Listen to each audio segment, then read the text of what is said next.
Swinging their swords. We're going off the rails on the Game of Thrones. That was good, right? That was good. We gotta put that in the intro now.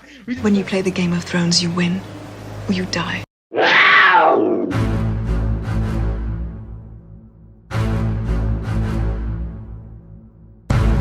Warning, this podcast contains explicit language and spoilers.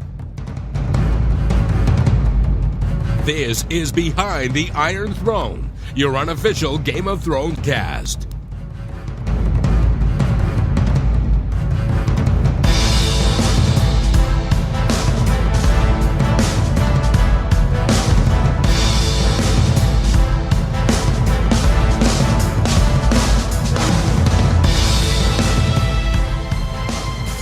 Hello, hello, ladies and gentlemen. Welcome back to Behind the Iron Throne. Woo! This is episode 148, and holy cow, is there going to be a shitstorm. I'll tell you right now, we're going to be reviewing Season 1 and Season 2 of A Game of Thrones. But before we get started in that, I want to introduce my wonderful co-host. Ladies and gentlemen, you love him. You know him, you love him. He's a real pain in the backside, but your life would not be complete without him. He believes he is the one true king in the North, but he is the king of nothing and the keeper of the crows. He is General Jonathan Stoma Stark. What's up, everyone? Yes, Let's see the alcohol, I am buddy. true king in the North, and here's number 3, everyone. Yeah, he started doing shots during the pre-show, and if you're not watching us live, you can. I'm sorry you missed it, but you can go and watch it after the fact at facebook.com/Behind the Iron Throne. We do this show live every Sunday at 7:30 Eastern Time, and I think we are we're actually 18 minutes late tonight, but that's okay. So you can watch it after the fact on demand. John's already had 3 shots during the pre-show. I'm so excited about this. This is going to be an amazing episode, Chris. I can't wait. It's going to be amazing. Wait. Are you ready for our duet? Yes, I'm ready. Because we're going off the rails on the Game of Thrones train. Woo! People will be dying. Cut them with the sword. We're going off the rails with the Game of Thrones. Woo! Woo! Woo! Woo! I've only had like 4 sips of some really shitty Schwill wine. John's 3 shots in. I don't know what kind of rat piss he's drinking. It's tequila, everyone. And this is just the beginning. Two more shots to go. 2 more shots to go. But he's probably going to be doing shots. And I also all got night. a Corona with me too, because I'm Nice. keeping Is the it theme of chaser? Mexico. I'm keeping the theme of Mexico in place. So Nice. That's good stuff, man. All right, let's get our next host in here so she can actually talk. She's amazing. She is the one true queen of the North, writer of the sacred parchments, and mistress of whispers. Ladies and gentlemen, boys and girls, it's Andrea. Yo, everyone, what's up? How are you, girl? How's your week been? great. For me, it's been a pain in the backside. No, I am not Cody. I'm not drinking Mad Dog 2020. I love our right now we have a great community who is constantly commenting while we're doing the show live, and we try to read as many of those comments as possible because we truly believe that having a podcast where we just talk at you is not as fun as this shit. It is so much fun. This is the place to come and experience great Game of Thrones content with us. Show that you're a part of the community. Hashtag #BeTit forever. And it's easy to get to, like I said, Facebook. #BeTit. It's amazing. Andrea, go. I just have to read this really fast. Lord Bag said, if y'all are 20 minutes late, there's only one thing to do. Blame Canada. Blame Canada. No. So, No guys, thanks. this is where I'm at right now. I've spent the last 4.5 days obsessing over this trailer, and I just can't get enough of it. So if you guys want to talk about it at some point during the show, I think it'll definitely be worth it because I've seen a lot of things in what we're going to review that can kind of lead back to what we're going to be seeing this season. Easter eggs that have been all over. So I'm really excited to go through this, and it's been a really busy week. I want to say thank you to all the new requests on our page. We've added over almost 300 new people to our discussions page, and it's overwhelming the amount of support that we've been getting, and all comes down to you as the fans, and we just hope to make this an interesting page where we can come together as a community and just really express all the things that we like. I know there are a lot of groups out there that have rules and regulations, and they don't want you to do this or don't want you to do that. I think it's common sense that we respect our fellow community members. But other than that, you can come to our page, you can talk about whatever you want, and you're in a judgment-free zone. We have people all over our panel that love every single character completely different. So you're going to find people that love Ramsay Bolton, for instance, in our panel, as our administrators go. It's just really, it's an honor to have all you guys join us. So thank you so much. I just want to get that out of the way. Yes, and of course, this podcast and the live video show is brought to you by you. That's right, you, our absolute amazing community of #Thronies. And you're probably wondering, well, how is that even possible? It's very simple. In the show notes of this podcast, or on the Facebook page, or on our website, BehindTheIronThrone.com, we have different ways for you to support us. You can buy from our Amazon affiliate link. You can use one of our Audible subscription links, which is there's no obligation, and you get 2 free books to try. Whenever you use any of those links that we have on our website or on the Facebook page, you support us here at the studio so we can keep the lights on. And you're also going to be funding my new studio build if I'm able to buy this new house that I've been trying to buy. Hopefully I'm not homeless in the next 3 weeks, because that's what's looking like it's going to happen. But that's how you support us. And, of course, more importantly, by sharing the podcast, sharing the content, coming on into the comment section and letting us know what you think, and being a part of the show by letting us read your wonderful comments. And we have a full house tonight. I'm so excited. And I'm just going to put this little thing in here, this little commercial here, bam, and that's done. All right, so, Andre, did you like our little song that John and I did? Oh, it was beautiful. Now, if you were here earlier in the pre-show, you got to see John and I practicing that. And, well, they were probably lucky they weren't here for that. Right, John? We were pretty bad. Yeah. Singing is not exactly our strong suit, although you did a good job. John, you did a beautiful job with the American anthem, Thank you. It was Thank you. stunning. I mean, a little pitchy, but, I think you could have gone on The Voice. Yeah. Oh, speaking Don't of tempt which, me.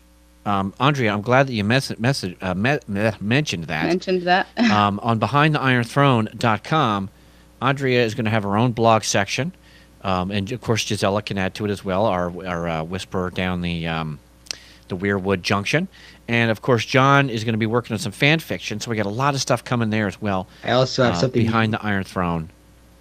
It's BehindTheIronThrone.com. Oh, no, I don't know why I put Gmail. That's our email address. because we're so used to we're so used to telling people that. I have the same problem. Okay, so let's talk about John did Roseanne Barr proud. There you go, John. A salute to you from Lord Bags. I thought I did a beautiful job. Come on, people. All right, so I'll be honest with you. The American Anthem is one of the hardest songs that I've ever had to sing. It's crazy. For me, one of the hardest songs I've ever had to sing was The Old Bamboo or Chitty Chitty Bang Bang. And I'll sing that. I'll definitely sing that for everyone in a maybe a pre-show or at a post-show. It's one of my favorite songs. It took me forever to learn the words, and I might not remember them all now. Anywho, so are you guys ready to talk about season 1? Recap some of this. Hell yeah! Yes. Now, season 1, I thought was a great season up until the end, and then I actually stopped watching Game of Thrones until we decided we were going to do a podcast about it, and then I got back into it thanks to my old friend Kelly Holloway, who used to be on the podcast back in the old school part of the show. Of course, we know it was 10 episodes. The original run was April 17th, 2011 to June 19th, 2011, which is pretty cool. And the Game of Thrones season 1 is probably one of my favorite seasons. And the reason why I'm wearing this Lannister shirt, supporting my house, is because I feel like it was the Lannisters. It was it was like their season. You know, a lot of shit could have gone wrong for them that season, but everything kind of went right. Even though they still had some things go wrong, but it all worked out for the best. So, John, you wanted to say something about that? I'm sure you do. So the first episode broke the record for the. It broke HBO's record for the most rated premiere show. It just got broken by Westworld's first episode. So there's that. When they showed a 15-minute preview on TV, it had about 750,000 people watch just a 50-minute clip. So there's that. So It's definitely one of my favorites. I think it's my second favorite season. It's maybe third because I'm having a hard time between season 1 and season 3 being my second. Season 6 is my number 1.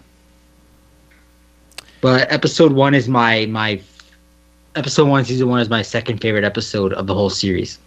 Season 6 is pretty phenomenal, but season 1, we had Sean Bean. He did a fantastic job playing Ned Stark. Yep. And Dead Stark. yeah, Ned dead. Yeah. My favorite, believe it or not, my favorite episode of season 1 was the last episode where Ned loses his head. 9. Shame. Oh yeah, 9. Why is that your favorite? It's not. I'm just pulling your leg. He just does it for you, John. I do it for you. He just Actually, does I it find for it hard you. to believe. I find it hard to believe that you wanted to stop watching it after season 1, considering you're a freaking Lannister fan. The only Okay, reason I find it hard to believe that. The only reason why I am so hateful towards the Starks is because you love them so much, and I have to balance this out somehow. But I really do. I really do enjoy the Starks. I don't know if I have a favorite episode in season 1. I want to say it was when Tyrion was in the Eyrie, and he's standing in front of the moon door, and he wants to confess, and he's talking about milking his eel into the turtle stew. When he confesses that I once took a jackass in a pine cone into a brothel. That's probably one of my favorite episodes right there. Yeah, that's a good one. I love the first episode. It's so much. It's like this. I just love like the first scene we see the Starks. I love the first scene we see the Starks and Bran is learning how to shoot the bow. Archery, shoot the bow, and everyone's making fun of him. And then Ned's like, "When have you were a marksman at 10?" And then they're all there. It's the only time we see the Starks as a family together, because after that they go their they all go their separate ways. And I think that's one of the amazing, that, as well as Robert and Ned in the tombs. Going to see Lyanna. I thought that was also a great scene, especially when Robert was like really saddened about that. He's like, and I love that line where it goes, "In my dreams I kill him every night." I'm like, I kind of like that line. Yeah, but later on in season 1, it's funny because Robert Baratheon says to Cersei that sometimes he can't even remember what she'd look like. Yeah, what Lyanna looked like. That's actually a good scene too. Like when her and Cersei, and then that goes to this season why, when it because he legit fears the Dothraki, he's got he's got the North, Stormland, he has the entire Seven Kingdoms that he can call upon, yet he still fears the Dothraki, and then that's why I go to this season and says I can't see Cersei doing anything this year because the Dothraki they have a massive horde is coming. Yes. So that's why, and he feared legit, and if that fear cost us like a little bit of the friendship with Ned, because Ned wouldn't go along with that. Yeah, well, the other thing that I thought was good is Robert. Robert Baratheon, from what we see in him in season 1, is a drunken idiot, right? But when he finally is legitimately worried and he's having that conversation with Cersei in his room, in his bedroom, or whatever, and he says, "Which one is the bigger number? 7, or what is he? 7 or 5, whatever the number was." Yeah, or 1. 7 or 1. Yeah. And I thought that was a really good point. It is a really good point, which is actually one of the things that I picked up on just a moment ago when I was rewatching.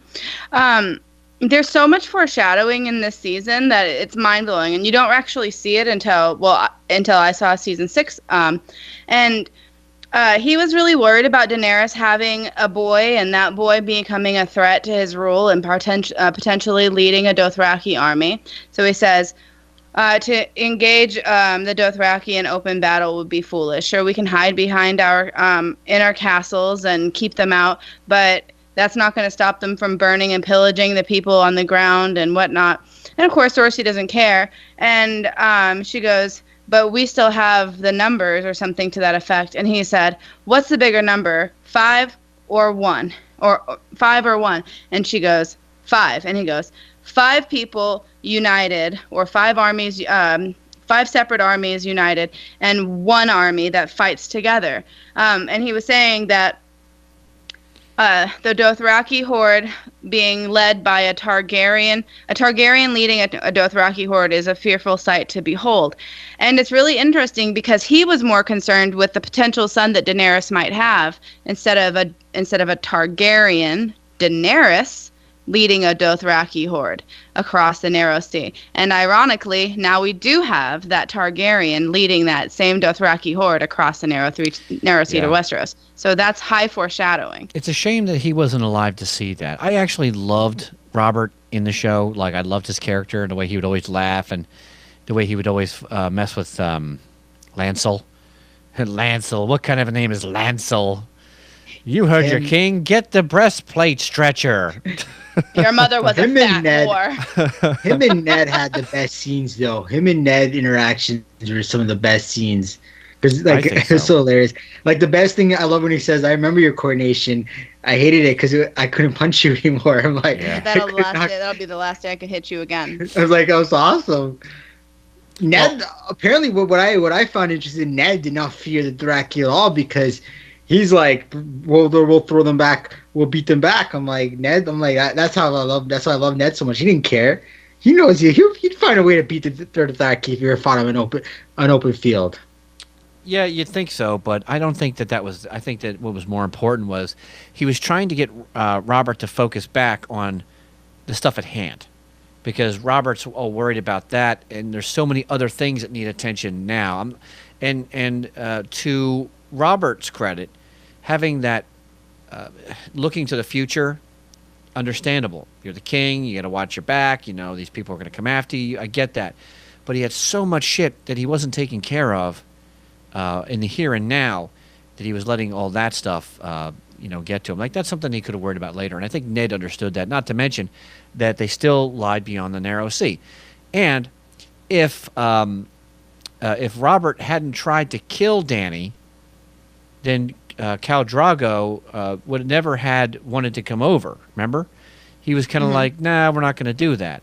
So there was that. I don't know. There's a lot of foreshadowing. But I want to go back to the beginning of season one, like episode 1. Me too. And I want to talk about, when we finally we first get to see the undead. Do you remember the little girl? There was a little girl, and which was interesting because it wasn't in the books. But this is what I got from that scene, and it seems to be a question that a lot of people keep asking: why did they let Will live? Right? And they're like, he, threw the head at his feet, and basically Will got away. But if they're just killing everyone, why did they let Will get away?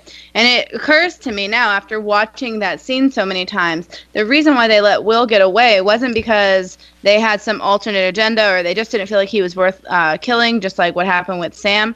It occurred to me that he was left alive to be a messenger.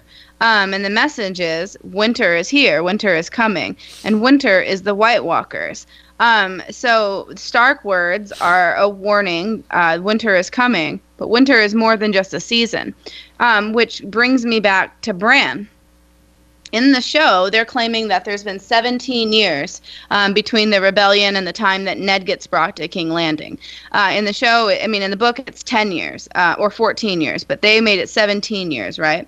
Well, the last winter, Alistair Thorne says, the last winter was 10 years, lasted for 10 years.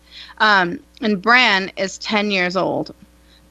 So that means that Bran was born in the summer. And ironically, his wolf is named Summer. And it wasn't a name that he chose. It was just a name that he knew when he woke up that had to be Summer's name. Summer had a name prior to Bran's fall, but Bran didn't know it.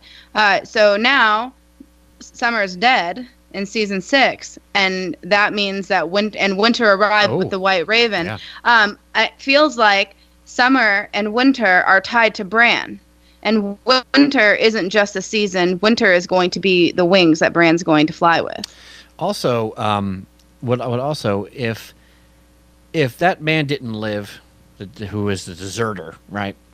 Because he was scared shitless. I think it was written in a way, it was also to show a little bit of Ned's character right up in the front. Like, oh my God, we found a deserter. Ned's got to do the king's justice. And you see Ned go out there. He takes the kids. He has ice, his great sword made out of Valyrian steel. And of course, it's explained why he had to do it, why he had to take the man's head, and you get to see Ned's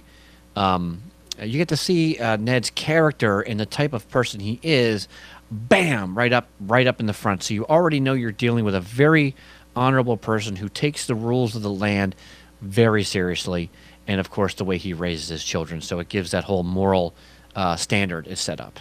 But that was also Ned's first mistake, to be quite honest with you. He thought that you couldn't believe the ramblings of a madman because he had nothing to lose. So he dismissed the idea that there were White Walkers in general. You know what I mean? And he should have heeded that guy's warning. Yeah. I ran. I've been loyal to the Night's Watch. And yeah, I did run. But you guys need to understand that there are White Walkers stirring. And Ned didn't believe him. He called him a madman. And then it occurred to me that the situation beyond the wall was because he was actually trying to prepare Bran for winter. Yes, Specifically Bran. And so that was one of Ned's many foolish mistakes, is not taking that man at his word. He, swung the sword, but he heard his last words and then dismissed them. You know what else is funny? It's throughout season 1, earlier, I'm looking at, what's his name? Theon Greyjoy.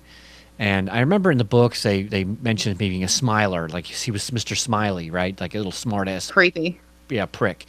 And they really captured that in season 1, because he was always had that smile, that smirk. He was just a jerk off. I just thought that was interesting. Like I'm seeing these things after reading the books a few times, and of course going back and watching the seasons, and like you said, looking at the new trailer, seeing where these characters are and where they're going to be, it gives you a real sense of holy shit. Like, wow, they really do grow. Not to mention they really age, because I'm looking at Bran, and Bran's this cute little kid with long hair, cute little guy. Oh no, he fell out of the fucking window. Shit, Lannister pushed him. Jesus Christ. Oh my God. And I look at him now and I'm like, oh my God, he looks like a doofus. Get him off my screen. I don't like Bran. I want to get into something different, So there's the transition between the characters and how they grow and what they look like, and I'm really enjoying that. Yeah, same here. Watching Theon that first season was just like, what he's gonna become. Like, oh man, it's so like I didn't really care much for him season 1, but then I hated him in season 2, and so on. And then this last season, I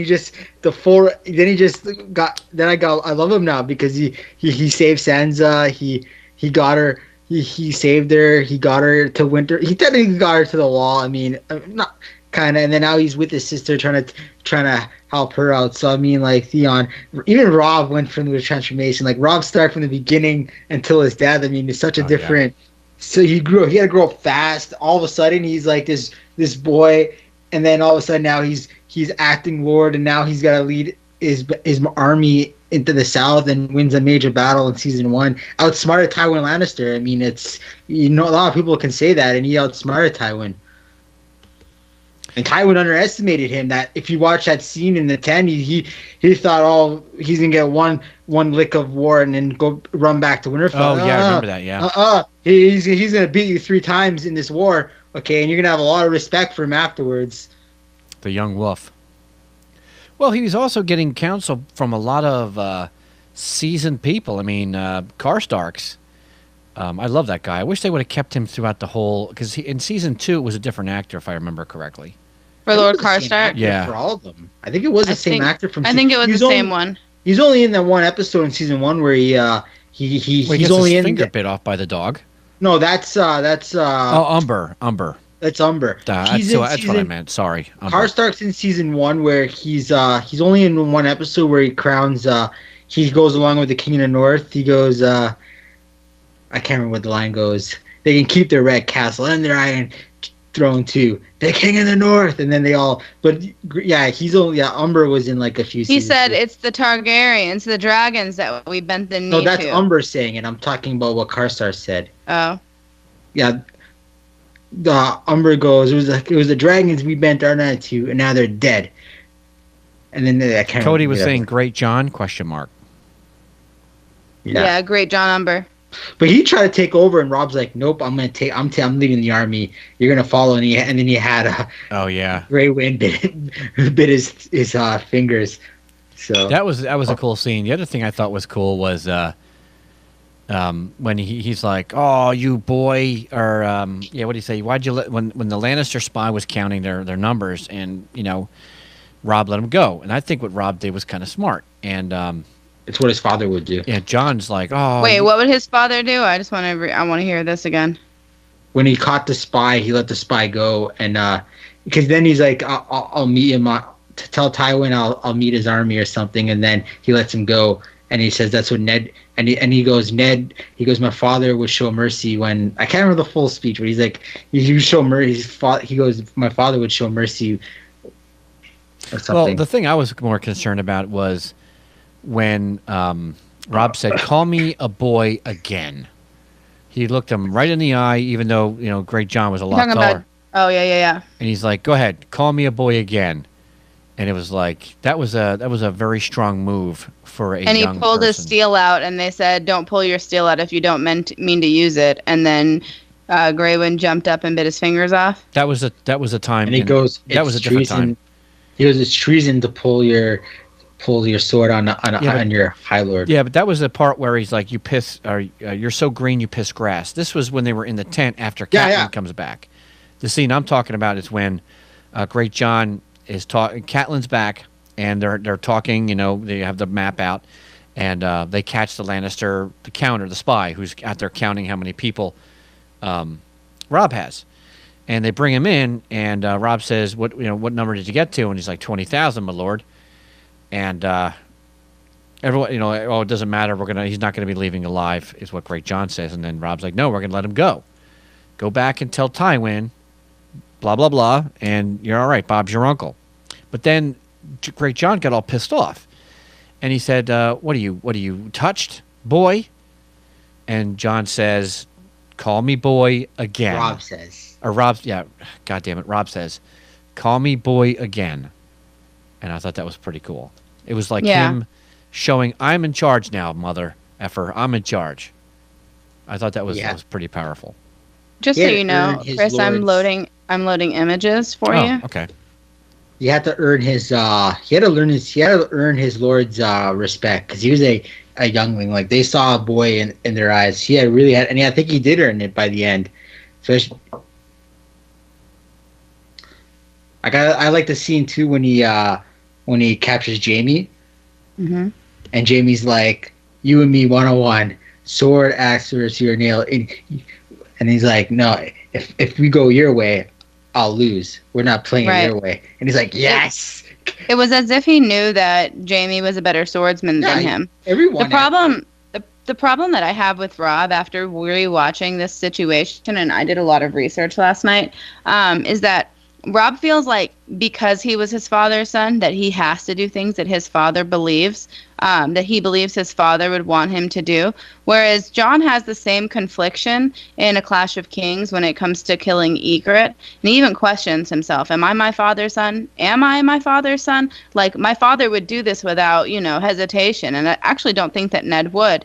But with Rob, he killed Lord Karstark because he felt like he had no choice because that's what his father would do. And it seems to me like Rob didn't actually understand what it was that Ned had been trying to teach him the whole entire time, that he did what he thought he was supposed to do, whereas Jon questioned what was right and realized that he wouldn't kill a person just because he was expected to.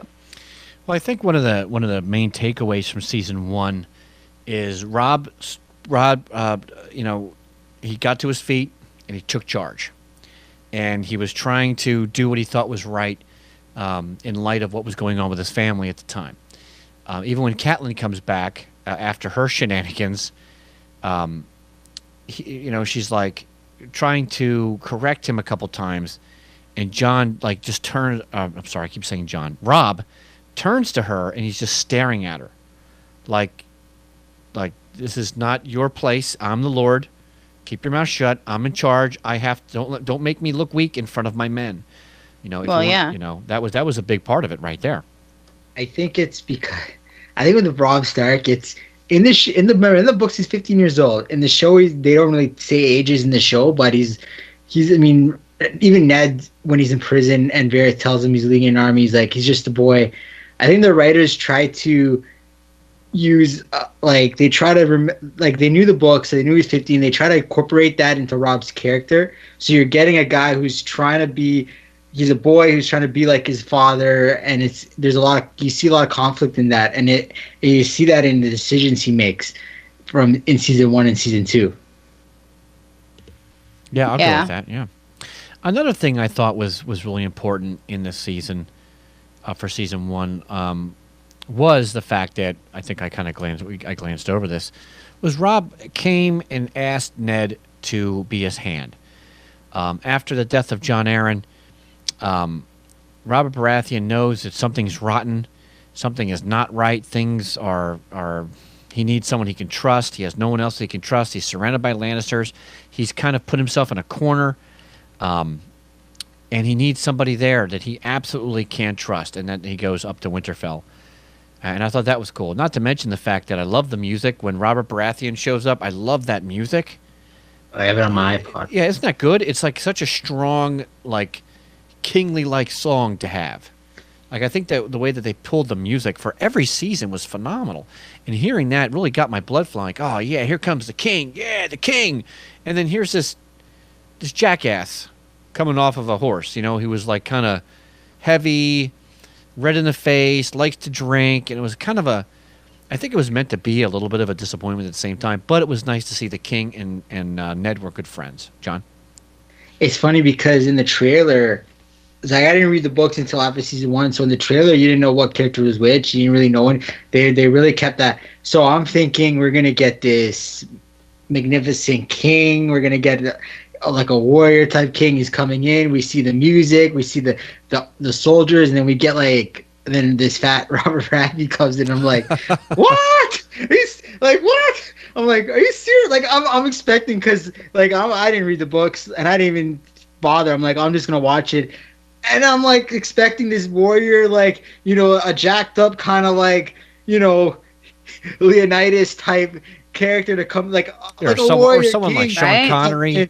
And somebody I walk in, handsome. yeah, it's this fat guy who can't get out of, he needs a stool to get out of his horse, and I'm like, wow, this is, and I'm like, wow, I'm like, so this is how it's gonna be. This is Robert Baratheon, and I'm like, so, and besides, I also thought that Ned was the king of everything. The trailers seem to think Ned was king. If you go back and look at those season 1 trailers, it really felt like Ned was the king of everything. And the pictures too. So, some of the images from that first season. He's sitting on the Iron Throne, and he's got that heavy look on his brow. I thought, okay, so Sean Bean's going to be he's the king. You know, before I knew anything about Game of Thrones, I thought, oh my God, Sean Bean's going to be the king. That's funny. Lord Bag said, instead of Leonidas, we got Friar Tuck. It's true. I mean, and then you get Lena's character. You got Cersei showing up, and she's looking gorgeous. Like, at first, I almost thought that Jaime was the king. The way he rode in with the gold. Interesting that you say that, though, because John's first impression of Jaime is, this is what a king should look like. There you go. But yeah, in all honesty, I thought he was the king first. And then I thought the Hound, when he rode in with that armor, with the awesome helmet, you know, I thought he was going to be like helmet. He was going to be like some amazing warrior that was either going to be like this, like a super bad guy, or like a super good guy. And he ended up being like such a in the middle character, like going back and forth in his morality. Go ahead, Andrea.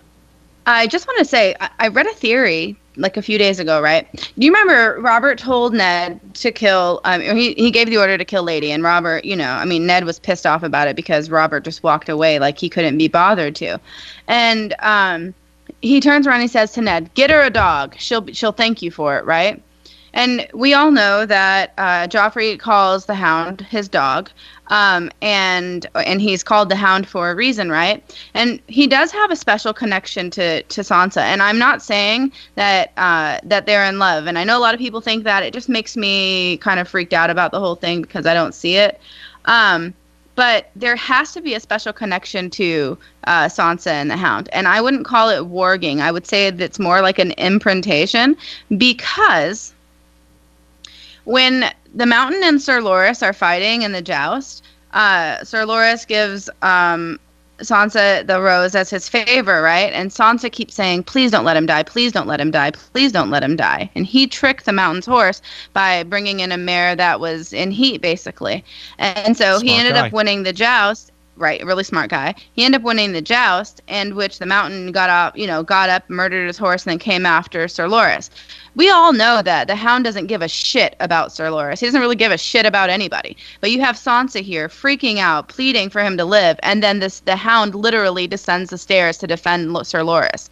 Like, there was an imprintation there. And the more and more that, you look into their relationship, it seems like even though Sansa lost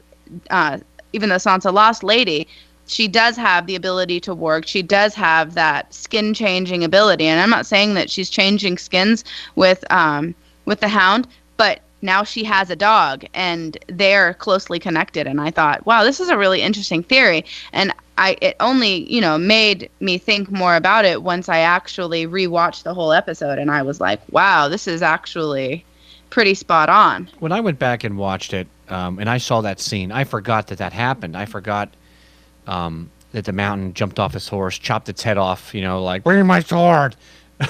And he chopped the head off, and he's running over to beat the living shit out of Sir Loras, and he pretty much had him dead to rights. And then out of nowhere, the Hound shows up to save the day, which is not the Hound's character. That it's not the way he's behaved throughout season 1, season 2, and season 3. Well, maybe a little bit in season 3. I guess that's debatable, but at least in this season, the character. Well, he covers it up in season 2, though. He covers Sansa up in season 2. But he always talks about how he doesn't give a shit. He's not a knight. It's just not his character. So for him to descend the stairs so quickly and defend Sir Loras Tyrell of all people. Yeah, why would he care? Of all fucking people, and then to stand there and let his arm be held up. When Sir Loras is like, the true champion, and everyone's like, yay, the Hound, yay. The Hound that I know and love would have just pulled his arm away and been like, piss off, piss on that shit, and would have walked away and said, I want to eat a fucking chicken and drink some beer. Exactly. So, it's funny it's funny how many seasons it took for him to get the Mountain right. It took them up to season 4 to get the right actor to play the Mountain. Like, I don't know. I like the first guy. I like this is the true. He's huge. The other guy was not that big. I mean, he was the same size. The problem now is that they don't look like brothers now. They really don't. I mean, the bodybuilder guy. I'm sorry, I don't know his name. Who's a fucking giant and deserves all the respect in the world. Does not look anything like the Hound, and they're brothers, and they looked similar. Like the first guy, I thought they actually looked like brothers. So it felt right to me. But I'm not going to complain. This other guy is awesome. Don't get me wrong. I'm not going to complain about it. It's just a little nitpick. That's all. And in this next season, he's wearing Darth Vader-looking Lannister black and silver armor. So we still don't really get to see him, and that's fine because he's still big and he's awesome. It's going to be amazing to see what this motherfucker does. Well, the helmet looks weird on him. It looks small on him, but. Yeah, don't forget the commercials, man. When your head is the size of a watermelon, and you got the muscles to back it up, your helmet would look small too, sir. Yeah. I think that their second choice for the Mountain was much better. The other guy looked puny in comparison to what I actually thought. The second guy was too tall, was skinny and tall, though. The second guy was the skinny so there was 3? They recast him. I'm talking about our Mountain right now. That's the third. He's the third. The second guy was. He was only in one scene. He was in when they were at Harrenhal. And then he was like skinny and tall, and he wasn't good. And then this got the season 4 is when they introduced the Mountain we know and love. Well, the season 2 guy. The Nazi we know and love. Was it season 2? It was in season 2. I don't remember. Which one? The Harrenhal. Yeah, he's tall and skinny. Isn't that the same guy that played? He was in Harry Potter. He played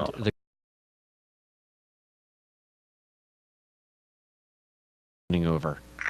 What you're talking with the Goblet of Fire. Who's swooning over? Hagrid. Hagrid. Yeah. Madam. List. No, was it Madam List? No, it was. I can't remember her name, but I thought The that was, tall broad. Yeah, I know. The second guy was her. that's what I thought, because Yeah. I'm looking at this because I thought it was a girl. I'm so confused. But what else can we pull from season 1? Oh, season 1 we get to Daenerys. see. Oh yes, we get Daenerys. Viserys and Dany. We see Daenerys and we see the first signs of where she goes into the really, really hot bathtub naked without. Keyword And it here just is doesn't naked. burn her. Yes. How her brother just takes her clothes off and just like is just weirdly like touching her and shit. Like, so Madam we see it. Maxine. That's We it. see that Nice. the how her brother's like a real dick. Yeah, more One. Viserys. The series and his the best amazing death where he is like crowned for a king. He is so ignorant and arrogant. Yeah, I was actually just watching that scene a minute ago, and it was the point where he had walked into the tent and thrown Dory at Daenerys' feet and said, "You do not command me. You do not send some whore to give me commands."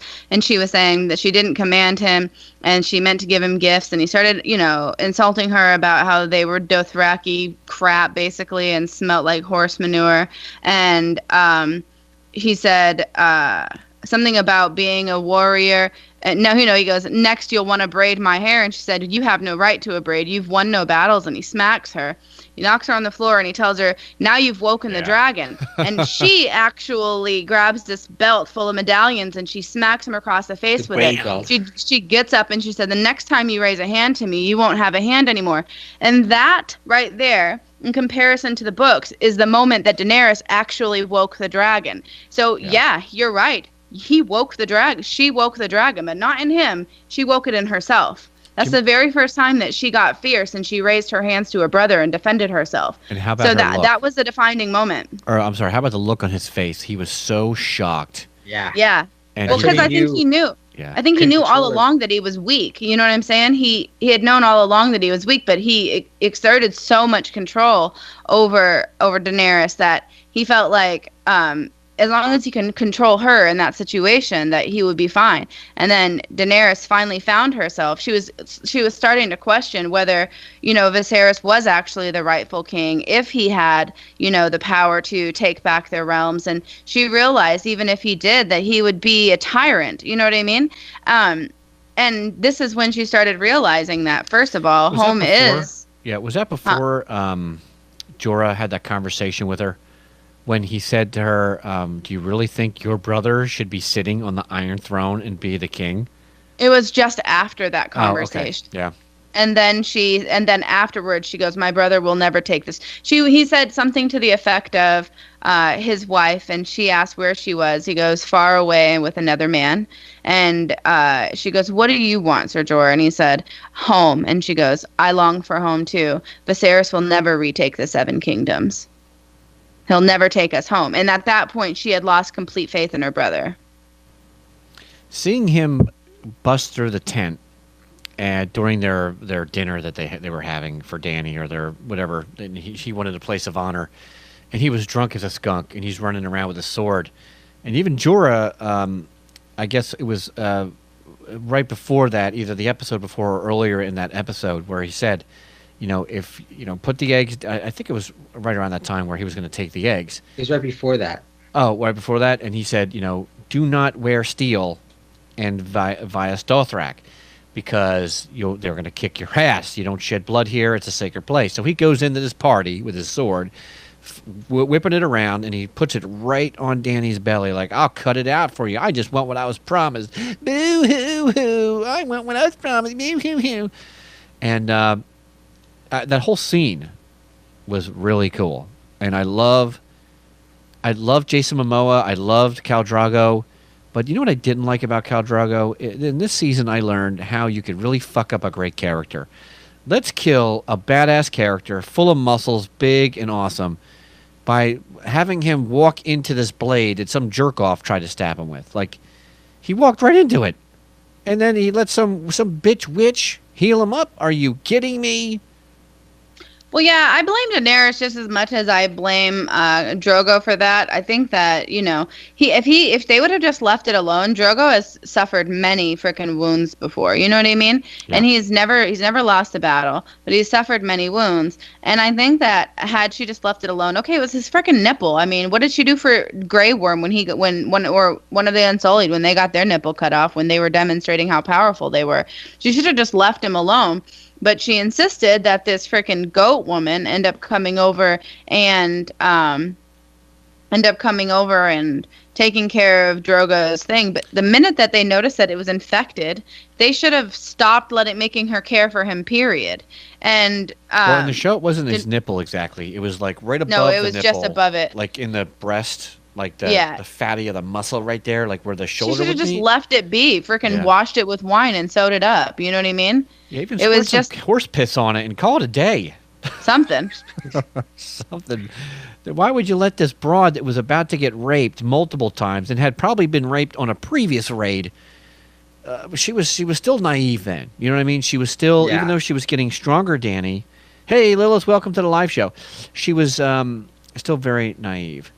Let's see. We have here Holland. Yay, welcome. I've never understood why that wound was such a big deal either. And I'm watching this thinking to myself, infected, that's why. Yeah, but still, like, this big Conan of a guy who actually played Conan in a Conan movie dies because of this cut. Look, and like Andre said, he's got scars all over him. It was such a, well, you can't write everything perfect, right? Armani says we also see Illyrio for the only time in season 1, which is a very good point. I hope we get to see him again. And also Armani says if Viserys had the benefit of a positive role model, then he may not have turned that bad. I mean, I guess you could say that, but George is going to write him bad either way for the point of the story and the plot. Yeah. Oh, here we go. Lord Pag says Khal Drogo forgot to put his plot armor on. There you go. That's an excellent point. The ending, though, the ending scene is with Daenerys getting all naked with the dragons was like an amazing scene. If you're not watching live, you can't see the smile that's on this man's face right now. Okay, you just can't see it.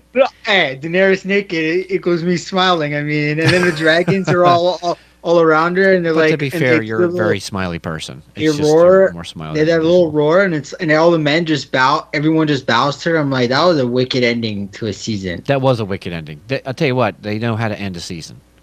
They do. And I'm glad they ended season 5 because that was terrible. I hated season 5. I like season 5. I don't know. Everyone doesn't like it. I like season 5. I equate season 5 to like the Star Wars prequels where no one really likes them, but I like the Star Wars prequels and I like season 5. There's some good qualities. There's some good things about season 5. Some other stuff we found out in season 1, setting the tone for much shenanigans, is that Cersei had been fucking her brother. Of course, and Bran finds out. He gets pushed through the window. The things I do for love. And we find out, well, this is, basically the demise of Ned Stark. He finds out and he confronts her like a fucking moron. And if he would have taken Peter Baelish's advice, he'd be sitting on the Iron Throne. Or not even that. He would still be the Hand, maybe. Or he wouldn't be in such he wouldn't have been headless at the end. Perhaps. What if, right? What if? So that was important to learn. And I thought this is another show of how honorable the Starks can be. But as Peter Baelish and even Varys has said, that can get you killed. It's not about it's about what you do that's good for the realm. And I thought that was very important. John, Varys is a mysterious character for me. He could have released Ned Stark, and he didn't. I always go back to that scene where Varys is in the dungeon with Ned, and he goes, "Can you let me go?" And he's like, "I can." Will I? No. I'm like, I thought you want what's good for the realm. I mean, he goes to Ned. I'm like, I want what's good for the realm. I'm like, you want good for the realm? Let Ned go. And Ned wasn't good for the realm, John. I think Ned. Yes, he would. He would have. I think he would have been good for the realm. No, because he wanted to put Stannis as the king. because Stannis is the rightful is heir. that really a bad? Is Stannis really like? I mean, Are you kidding is me? he really bad? A bad king? Are you shitting me right now and fucking me with a wooden stick? Are you serious? One could debate that he won't be a popular king, but some great kings were never popular. But I think he would have stabilized. I think he would have done good for the realm. Would he have been popular? No, he's a hard ass. Everyone knows who he is. But I mean, would he have been a terrible king like Joffrey and even Tommen and now Cersei? No, I think he would have been a capable king. I'm trying to think who we compare in real life, but I mean, I don't think he'd been a terrible king. I think a lot of people think he'd be bad. I think he would have been a good king. I don't know. I don't think that. Well, apparently, it caused a lot of ruckus. Cersei didn't agree with it.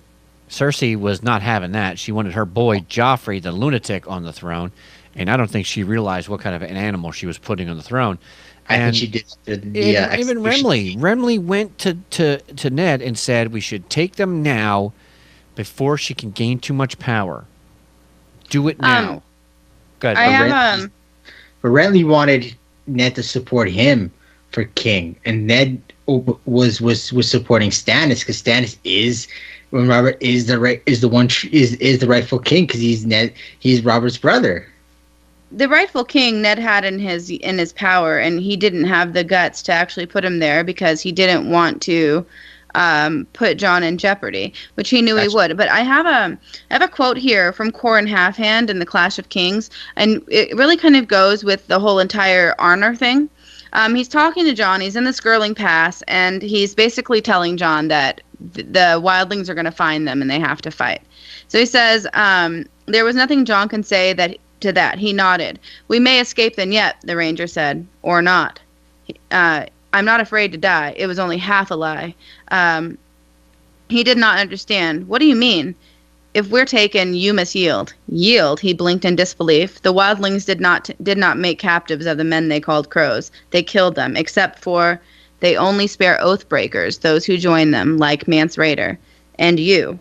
No, Jon shook his head. Never, I won't. You will. I command it of you. Command it, but our honor means no more than our lives, so long as the realm is safe. Are you a man of the Night's Watch? Yes, but. There's no but, Jon Snow. You are or you are not. Jon sat up straight. I am. Then hear me. If we are taken, you will go over to them, as the wildling girl you captured once urged you. They may demand that you cut your cloak to ribbons, that you swear them an oath on your father's grave, that you curse your brothers and your lord commander. You must not balk. Whatever it is asked of you, do as they bid. But in your heart, remember who you are. Ride with them, eat with them, fight with them, for as long as it takes, and watch. So basically, Qhorin is telling Jon that you can be as honorable as you want to be, but your honor isn't worth anything if you're dead. And so that is a lesson that Ned never learned. Okay, you know what I mean? I'm going to read some of the comments here real quick before I lose them. Buford, if I missed any, I'm sorry. For some reason, I can only read so many at a time. Buford says, Varys is a Blackfire, so a unstable Westeros is an easier place to take over. Ned is more stable. Lilith says she realizes, talking about Cersei, the kind of monster he was when Joffrey orders to kill all of the bastard kids of Robert Baratheon. Doreen, I think I'm saying your name right. I'm not good at the pronunciation. I'm so sorry. But I think Varys regrets not helping Ned. Dorian. But Varys thought he'd get sent to the wall. But Joffrey did what he wanted, which is a great point. If Ned listened to Renly, he might have lived. And that's the point I'm trying to make. Armani, how the hell is Jon getting killed while he's better than him trying to take his throne from the Lannisters? How the hell is Jon getting killed while he's better? I haven't. Not sure where that's coming from, but Okay, well, I don't think, first of all, that Jon had any idea that he still doesn't have any idea that he's not Ned's son. And so for Ned to take Jon out of everything that he's ever known and say, by the way, you're not my bastard, you're actually this person's son and my sister's son, and you're supposed to be the king of Westeros, so I haven't given it to you this whole entire time because I've been trying to keep you alive. So then Ned presents this boy who, for the whole entire sake of his life, has thought of him as Ned Stark's bastard. And he throws him on the throne. They're either going to kill Jon because they think that Jon is an imposter because they have no proof, or, you know, he's putting Jon in danger of retaliation from somebody else who might, you know, wish to take the throne. And it's obvious at this point that Cersei is very conniving and she's calculating. It would have put Jon at risk. They had no way to prove it, you know what I mean? So honestly, I got from the very first episode when they are talking about, you know, Will and how they killed him. Bran and him are talking, and he said, "Do you understand why I had to do it?" And he says, "Because we have the old way. We follow the old ways, and if you pass the sentence, you swing the sword." And Ned said to him, "If you hide behind paid executioners, you soon forget your duty, right?" And he goes, "One day Rob is going to serve, you know, the king, and you'll be one of his bannermen, you know, to follow, you know, lead an army and hold a holdfast in his name." And the conversation to me seemed like Ned never intended for Rob to follow Robert as his king. He had somebody else in mind, because Robert was hiding behind a paid executioner. Robert wasn't the friend that he had been throughout their youth. He was somebody completely different. So it sounds to me like Ned had always had plans to try to seat Jon. He just wasn't sure how to go about it at the time. And rather than risk Jon's life, he chose to follow through with the Baratheon installment, but also knowing that it's quite possible that Daenerys might cross the Narrow Sea with the Dothraki horde. Now I'm going to read through a list, so because we keep going on these. It's like we're missing a lot of points here from season 1 for the recap wise, and it's like ooh squirrel. But there's so much stuff to talk about. It makes it difficult to focus. So I got a list of stuff I'm going to mention here. So in season 1, episode 1, Winter is Coming, Ned is offered a job to basically be the hand of the king, right? Dany marries Drogo for the army, and the queen marries Drogo's army for the queen's brother's sex. Bran is pushed, okay? Season 1, episode 2, The King's Road. Tyrion slaps Joffrey. You know, you will kneel, and you will say, number 3, what was that? You said 3? Andrea? He slapped Tyrion three times. Right. Yeah. You will get on your knees and you will go to them and you will, say how very sorry you are. Bran murder attempt number 2. Joffrey and Arya fight, which was very interesting as well. I'm going to go back to Bran murder attempt number 2. Cat fighting off that creep with the Valyrian steel knife. When she grabs a hold of the knife with her bare hands and holds it from slicing her throat so she can protect her son, was pretty amazing, I gotta say. Yeah, that's something that takes a lot of power from a mom. I'm surprised she didn't lose every single one of her fingers or her whole hand. Yeah, because Valyrian steel is supposed to be that goddamn sharp. That, and then Summer coming in is killing. Summer just coming in is killing that guy, and then just laying right by Bran was awesome too. Oh yeah, that was definitely awesome. Now the next thing I thought was important in that was Joffrey and Arya fight. Joffrey shows up, he's walking with Sansa, and my lady can have as much wine as she wants. Oh, thank you, Joffrey. You're so wonderful. Oh, what's that noise? Don't worry, my lady. Don't worry, my lady. I'll protect you. and there's Arya having a sword fight with the butcher's boy, just having fun, being kids. And of course, Joffrey's got to be a dingleberry and take out his steel. And put his sword right on the kid's cheek, and you get to see this psychopath here. You'll see, oh, look at the blood. Oh, I like that. And then, of course, Arya's like, stop it, and the dog shows up, and that was badass. But the effects was Sansa's wolf gets killed, which was a real shame. Yeah. That was heartbreaking. I think that was almost more heartbreaking to me than Ned getting his head cut off. Dare I say it? Oh, Ned getting head cut off is more heartbreaking. Dare I say it? Lilith says, Kat was a good mother to all of her children, but not Jon. Yes, you're absolutely right. But it's still amazing that she was able to keep that Valyrian steel from chopping off her hand. That was pretty amazing. Also, another good scene I like from episode 2 is Jon and Arya's scene where Jon gives Arya a needle. Oh, that's another good scene. That was a really good scene. The love there was awesome too.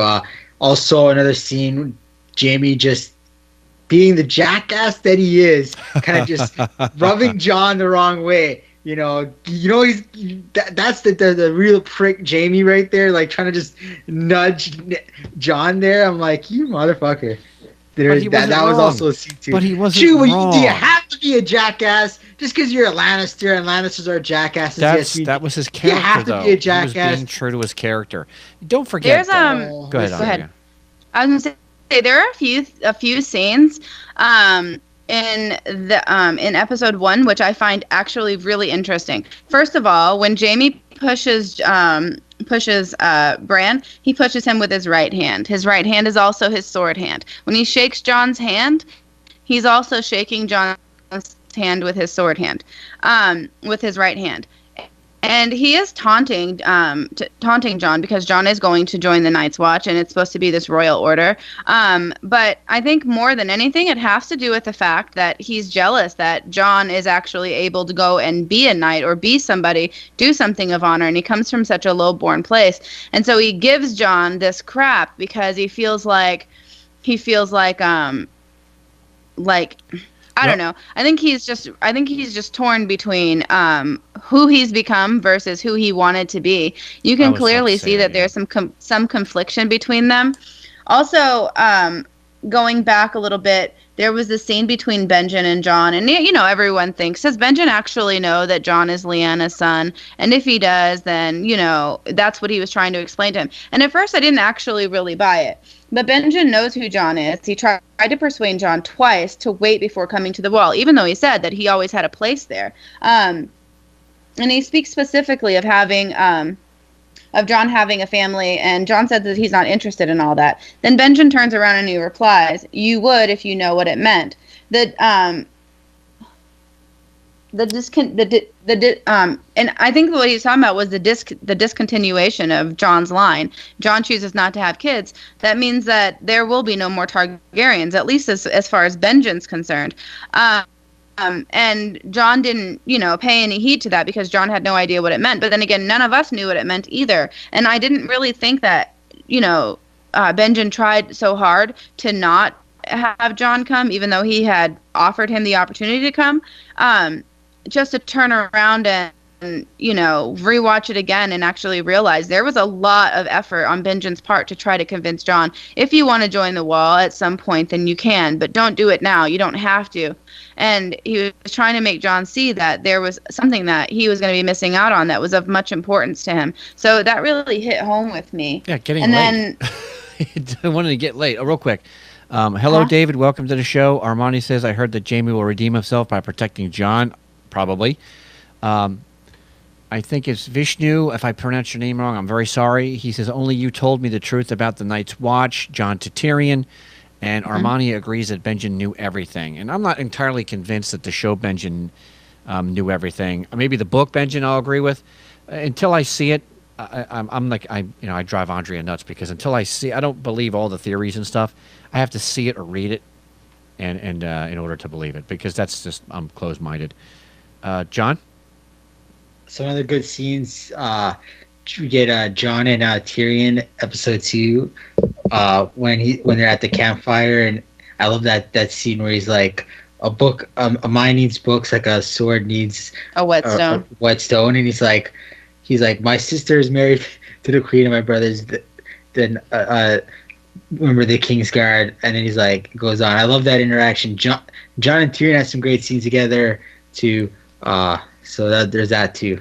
Oh yeah, there's tons of great scenes, and we don't have enough time to talk about every single one of them. No. I want to try to get through as many things as we can before the end of the show.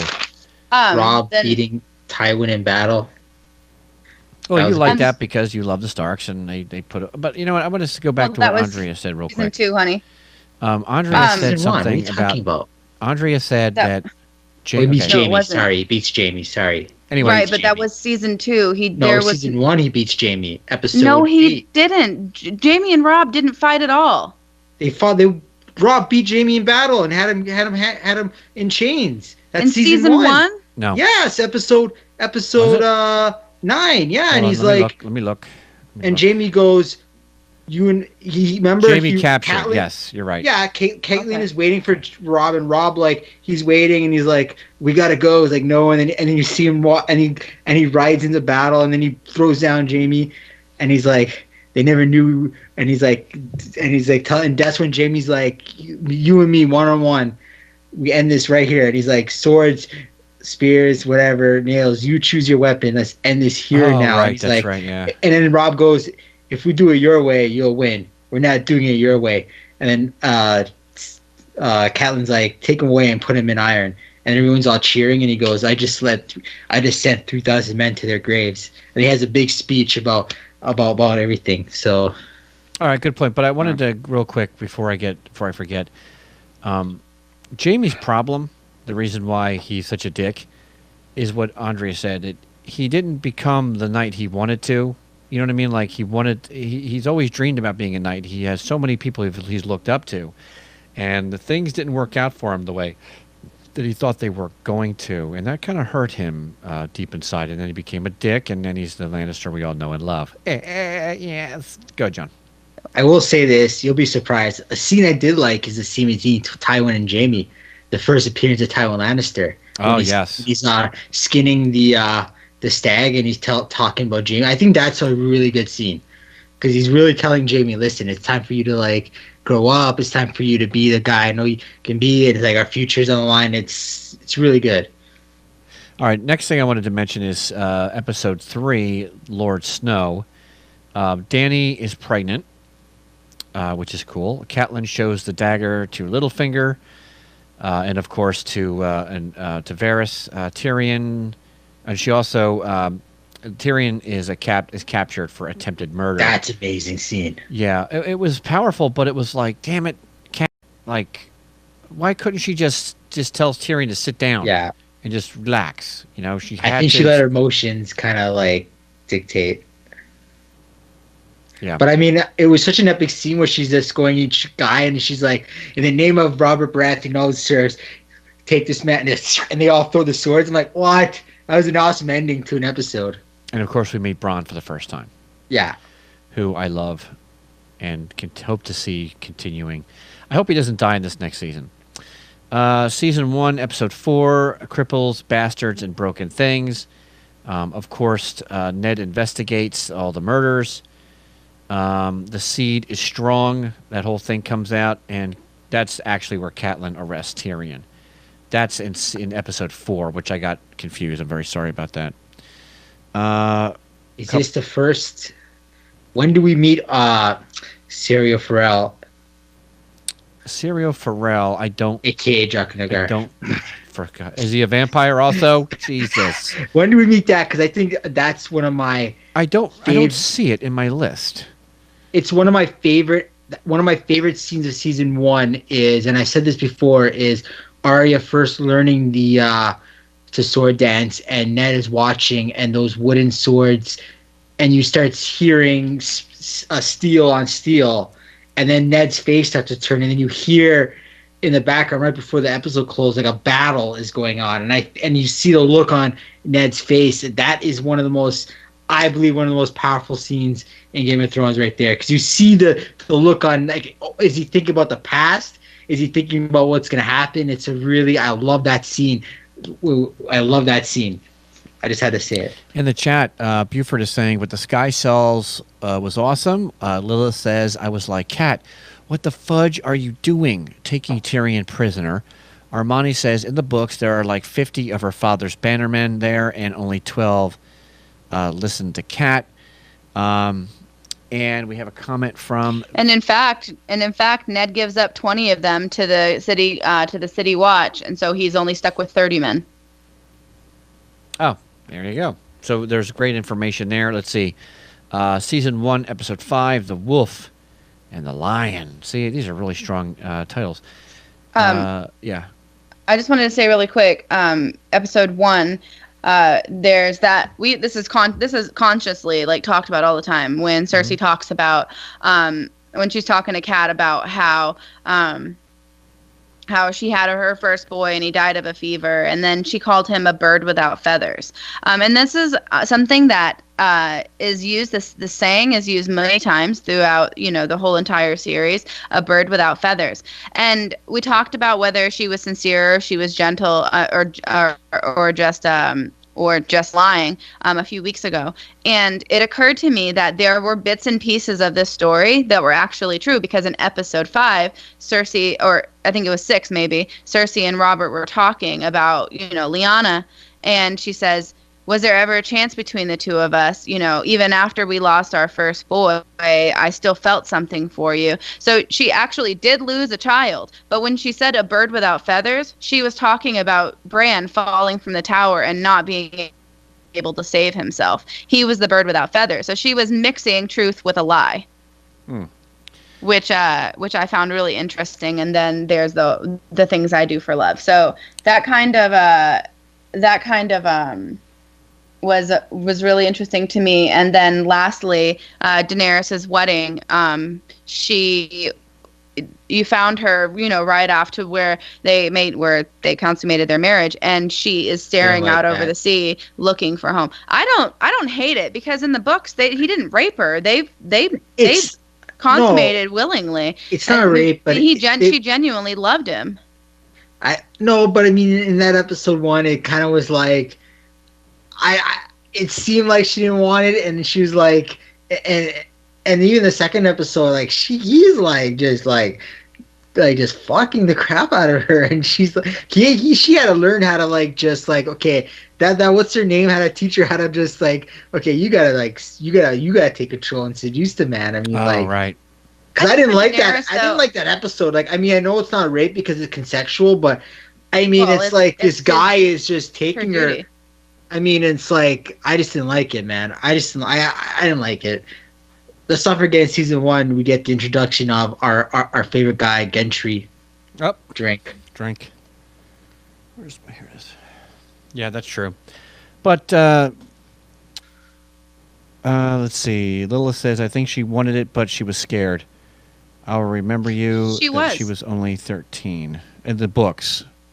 She was a girl who had been basically raised to be obedient and to not have a voice. And so she was scared. I mean, I can totally understand that. But at the same time,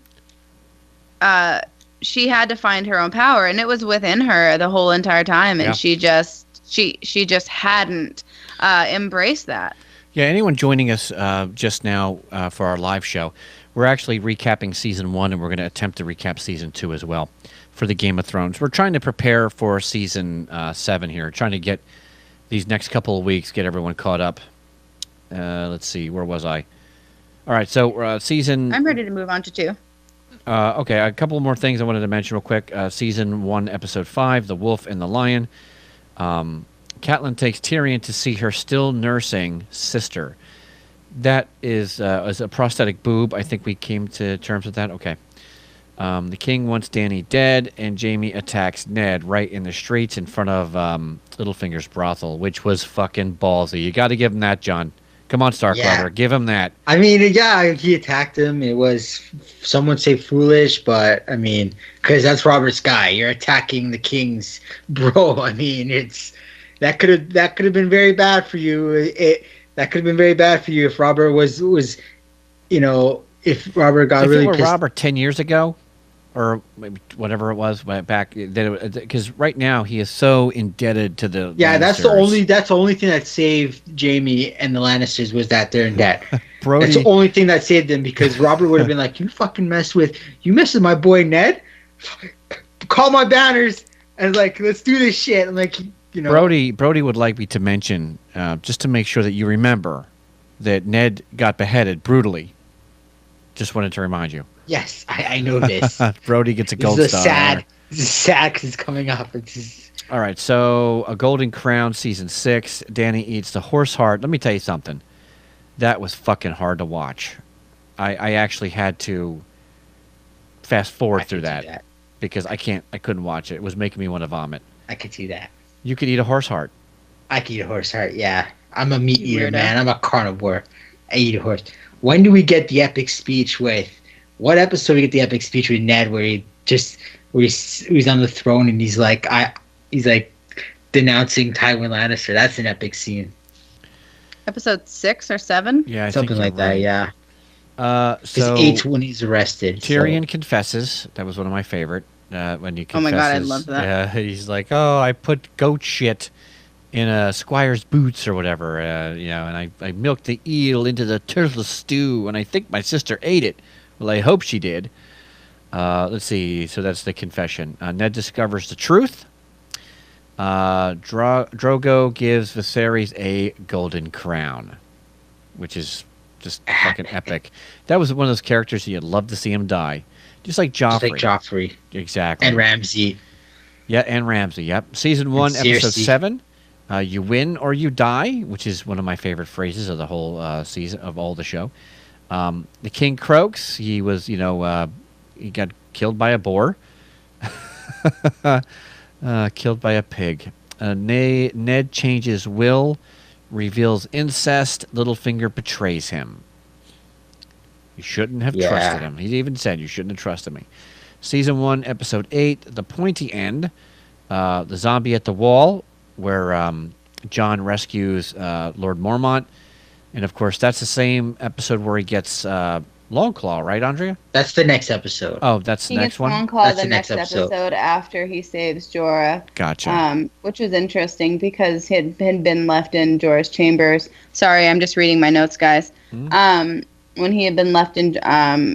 he saved Othar when he had entered Lord Commander's room. Interesting thought about that, though, is why in the world would Othar be going after Lord Commander Mormont? Yeah, what was in the all motivation honesty, there? yeah, even if he killed Lord Commander Mormont, it wouldn't have stopped the Night's Watch from electing another Lord Commander. So he had to have been going for something other than the Lord Commander, because the Lord Commander couldn't have been his number one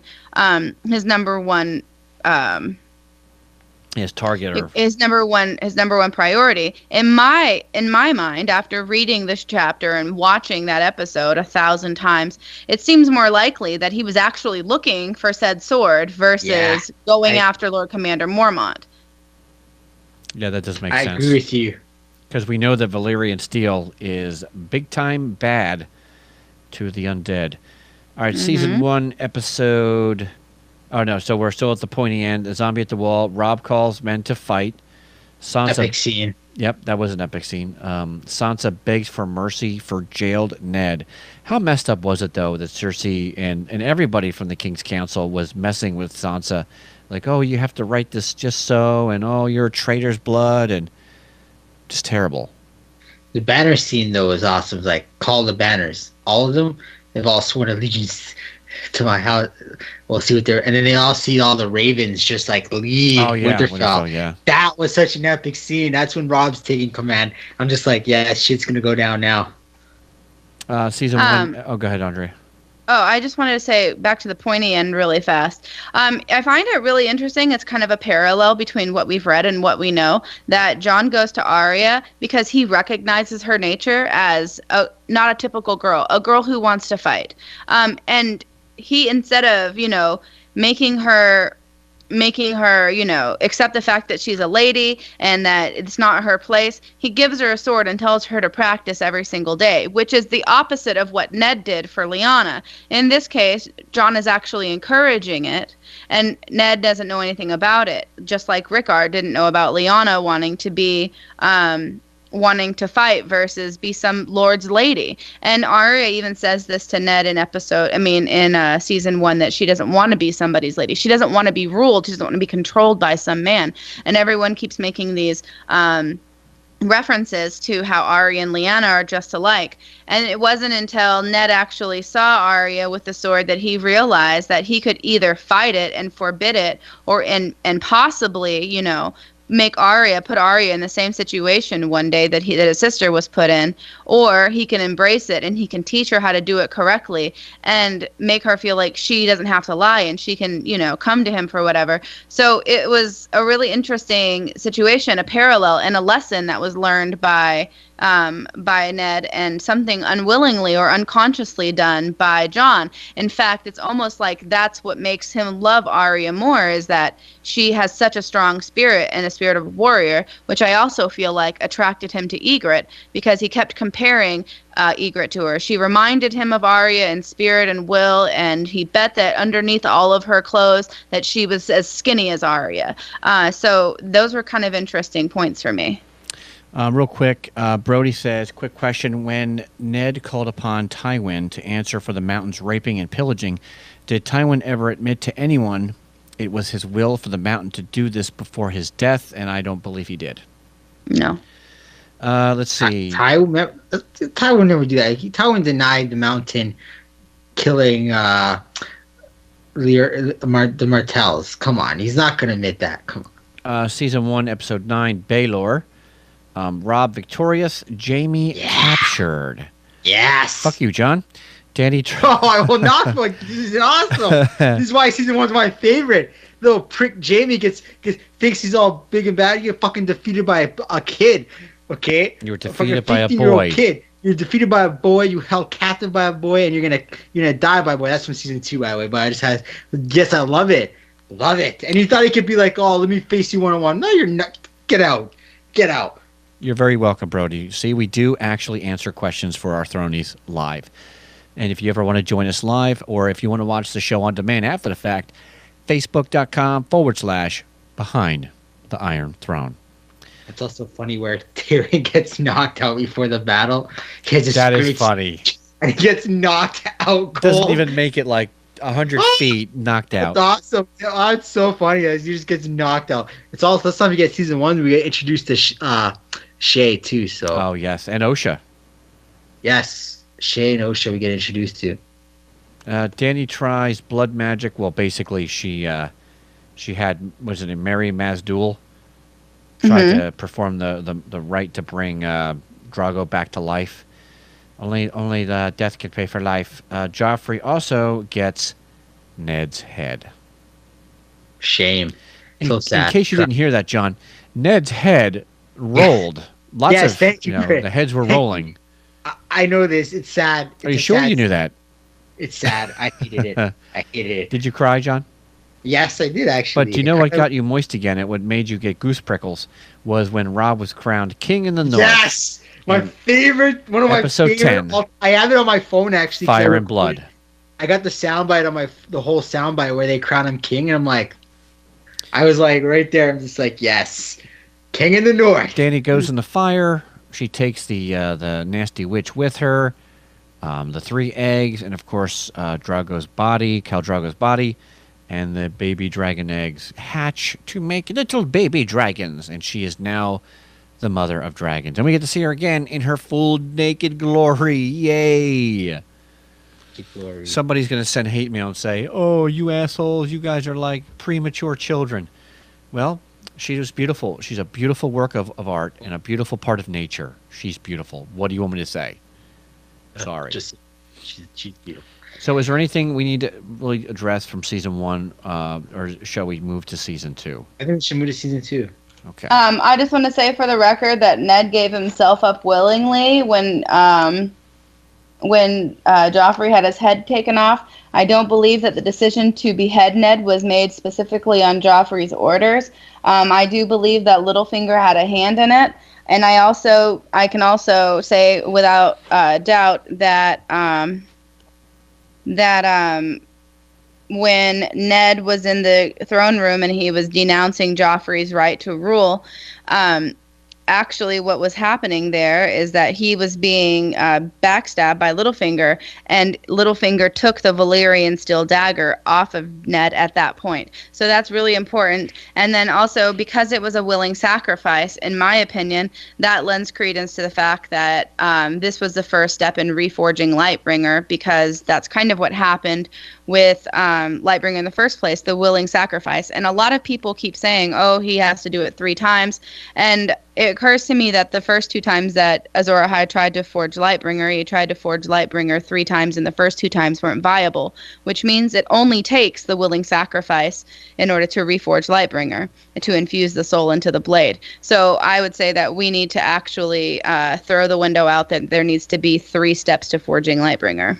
Now, I'm going to say we're going to get into season 2 here in just a moment, but I think we're going to take a small break, a small intermission, because I have to go to the bathroom. So I'm going to pause the recording here real quick. And what we're going to do is we're still going to continue with the show, but we're just going to take a quick intermission so everyone can refill their drinks, because this is a long episode. I'm sorry, it just has to be that way. We have so much to talk about. I forgot to mention Barristan Selmy taking off his cloak and all that. I love Sir Grandpa. Well, we'll get to that. Just don't let me forget. Okay, well, let's take a quick break. I've got to go potty, and we'll be right back. So everyone in the live show, stick with us. Yeah, well, me and Andrew will talk about some stuff. Yeah. What's up with those shots? How you doing over there, bro? I got 4. I got 1 more to go. I think I'm going to do it right now. Okay, do it when Chris gets back. Okay. Barristan isn't a turn cloak. Armani, I'm going to go through, I swear, and I'm going to read that chapter that you were talking about. But I think that you're wrong in the sense that Barristan's a turn cloak. I don't think it's in his nature at all whatsoever to be a turn cloak. And I think that he is honorable. But Armani had a good point. Do you remember, John, when Barristan or Arstan Whitebeard, who is actually Barristan's brother, I don't know if you knew that, but the name of Arstan Whitebeard is a relative to Barristan Selmy. So when he arrived in, I think it was Astapor, it was Astapor, not Karth. Yeah, it was Astapor, yeah. Yeah, when he arrived in Astapor, apparently he had told Daenerys that they had supporters in the Seven Kingdoms that were calling for, their true king or queen to come, back to Westeros. And I don't remember that conversation. Do you remember that?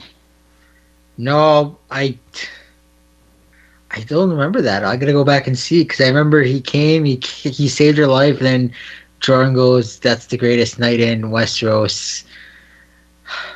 I can't remember that if she said he had supporters.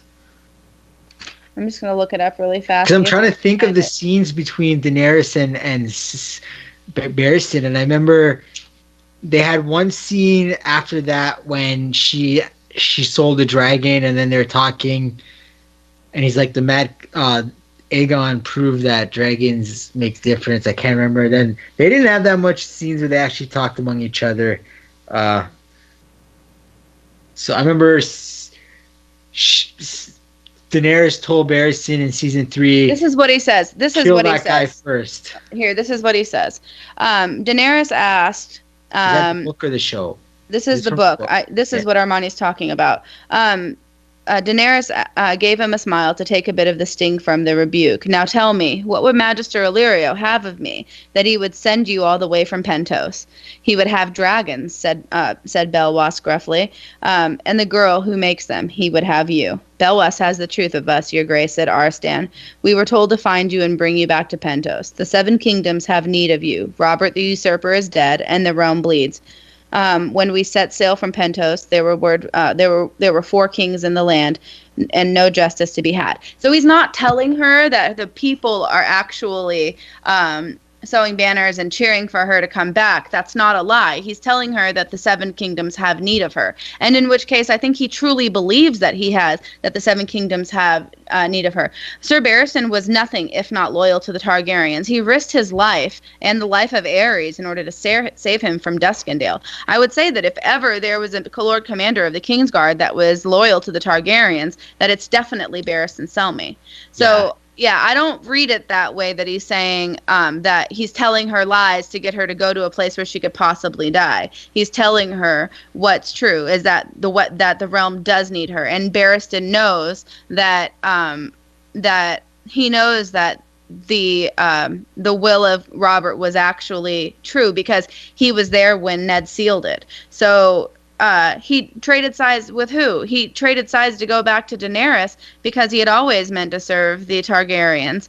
I mean, he was given a chance to live or go to the wall when Robert rescued him. And another thing that you notice in the show is that Renly says we should have killed them a long time ago, which means that Robert, up until this moment, has never sent hired knives after Daenerys and Viserys. Yet Viserys keeps telling Daenerys that they're running from hired knives of the usurper.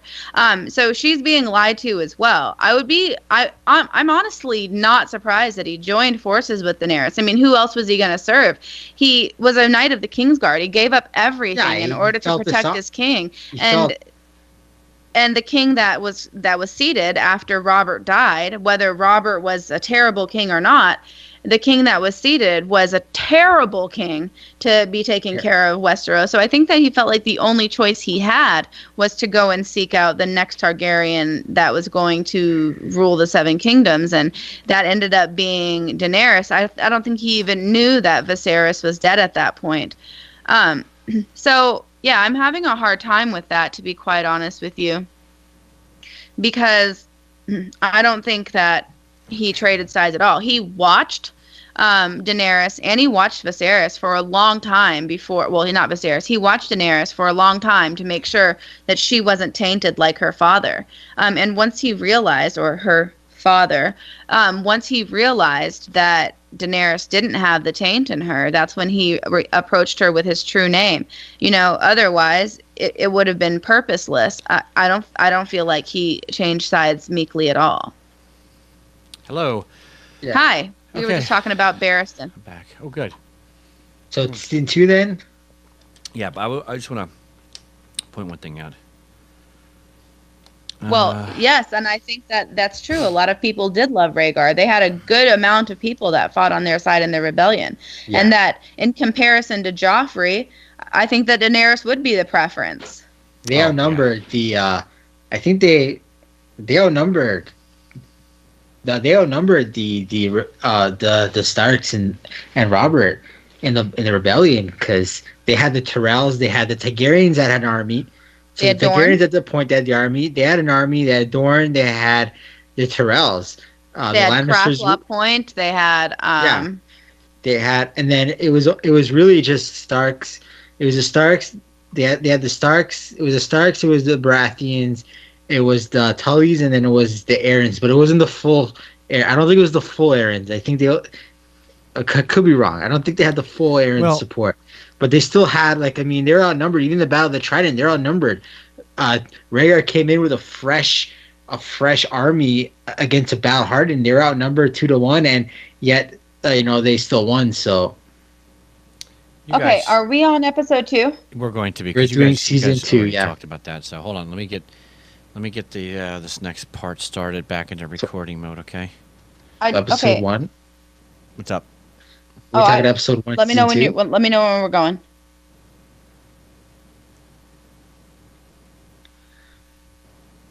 Okay, so we are back recording. The break is over, and we're going to go right into season 2 here. Thank you, everyone, for giving us a moment to break, because it is a long episode, and I just wanted to say goodnight to my son, get a quick drink of water. We're going to season 2? Yeah, we might as well go right to season 2. All right, so we're going to go to season 2. I have a couple of these bullet points to go over, and then you guys can just jump in and if we want to talk about anything in particular. Season 2, episode 1, The North Remembers. I believe this is where we first get to see Stannis, right? We first get to see Stannis. Yes. And he's proclaiming Joffrey as a bastard. And another, I think, important part was that Joffrey ends up killing all the remaining bastards, minus Gendry, or at least tries to. And I thought that was definitely worth noting. That ends the show. Yeah, pretty much, right? Yeah, it ends the episode where actually it ends with Arya and Gendry on the cart going, but it's all a killing, and then the guy gives up where Gendry is, and then they're on the road home. But yeah, we also forgot to mention in season 1 the brother of the Night's Watch, Euron was his name, Euron or something. Yeah. And he grabs Arya and, tries to keep her from watching. But now she's traveling with the Night's Watch and, the wagon loaded with the prisoners. And one of them happens to be Jock and Hagar. Jesus H. Christ. That's later on. Okay, but anyway, they're on their way towards the wall. And, yeah, we have to drink 3 times because we mentioned his name 3 times. So everyone take 3 drinks. And John, you should be. I'm surprised you're still hanging, because you've been drinking and Wait. shooting and Coronas all My night. final shot right now. I'm gonna do my final shot. John's gonna do his final shot. Also, I thought I saw somebody mention this is the first time listening to the show live. Yay! Hi from Aruba. That's awesome. Long time podcast listener, Jan. Welcome. That's awesome. I'm glad you've been listening for a long time. That makes us feel very happy. So you've listened to the dreaded episode 1. I re-recorded that episode, I forget, 5 different times. So, episode 1, we get the first introduction of Stannis. We see the character that the type of guy he is. I guess we see Melisandre too, don't we? Yep, we see her on the beach where they're burning the That was episode 1 in season 2?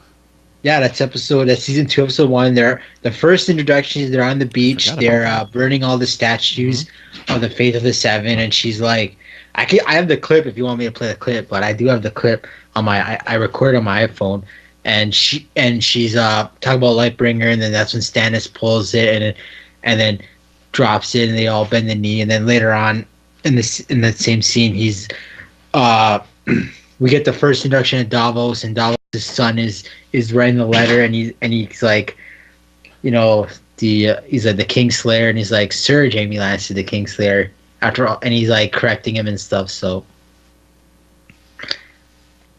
okay, we get that scene. Season 2, episode 2, The Nightlands. The wall is asking for help. Go ahead, John. We also get Rob.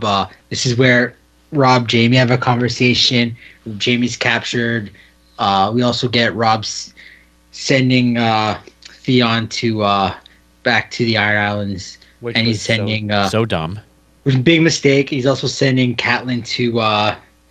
He's also sending Catelyn to the Stormlands to get Renly Baratheon. Oh, that's right. So Cat in season 1 was sent to meet with Walder Frey. Sets up the marriage pact, and gets Rob's army to cross the twins, right? Yeah. And now he sends his mommy off to the Stormlands to meet with Renly Baratheon. Try to get him on his side because he mustered a army of 100,000. So he would outnumber. So if he got the support of Renly, he'd outnumber the Lannisters 2-1.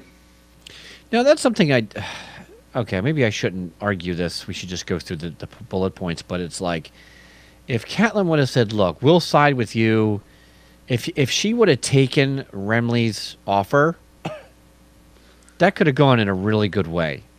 Of course, he still would have got killed by the smoke baby. But we'll get to that, right? Renly was.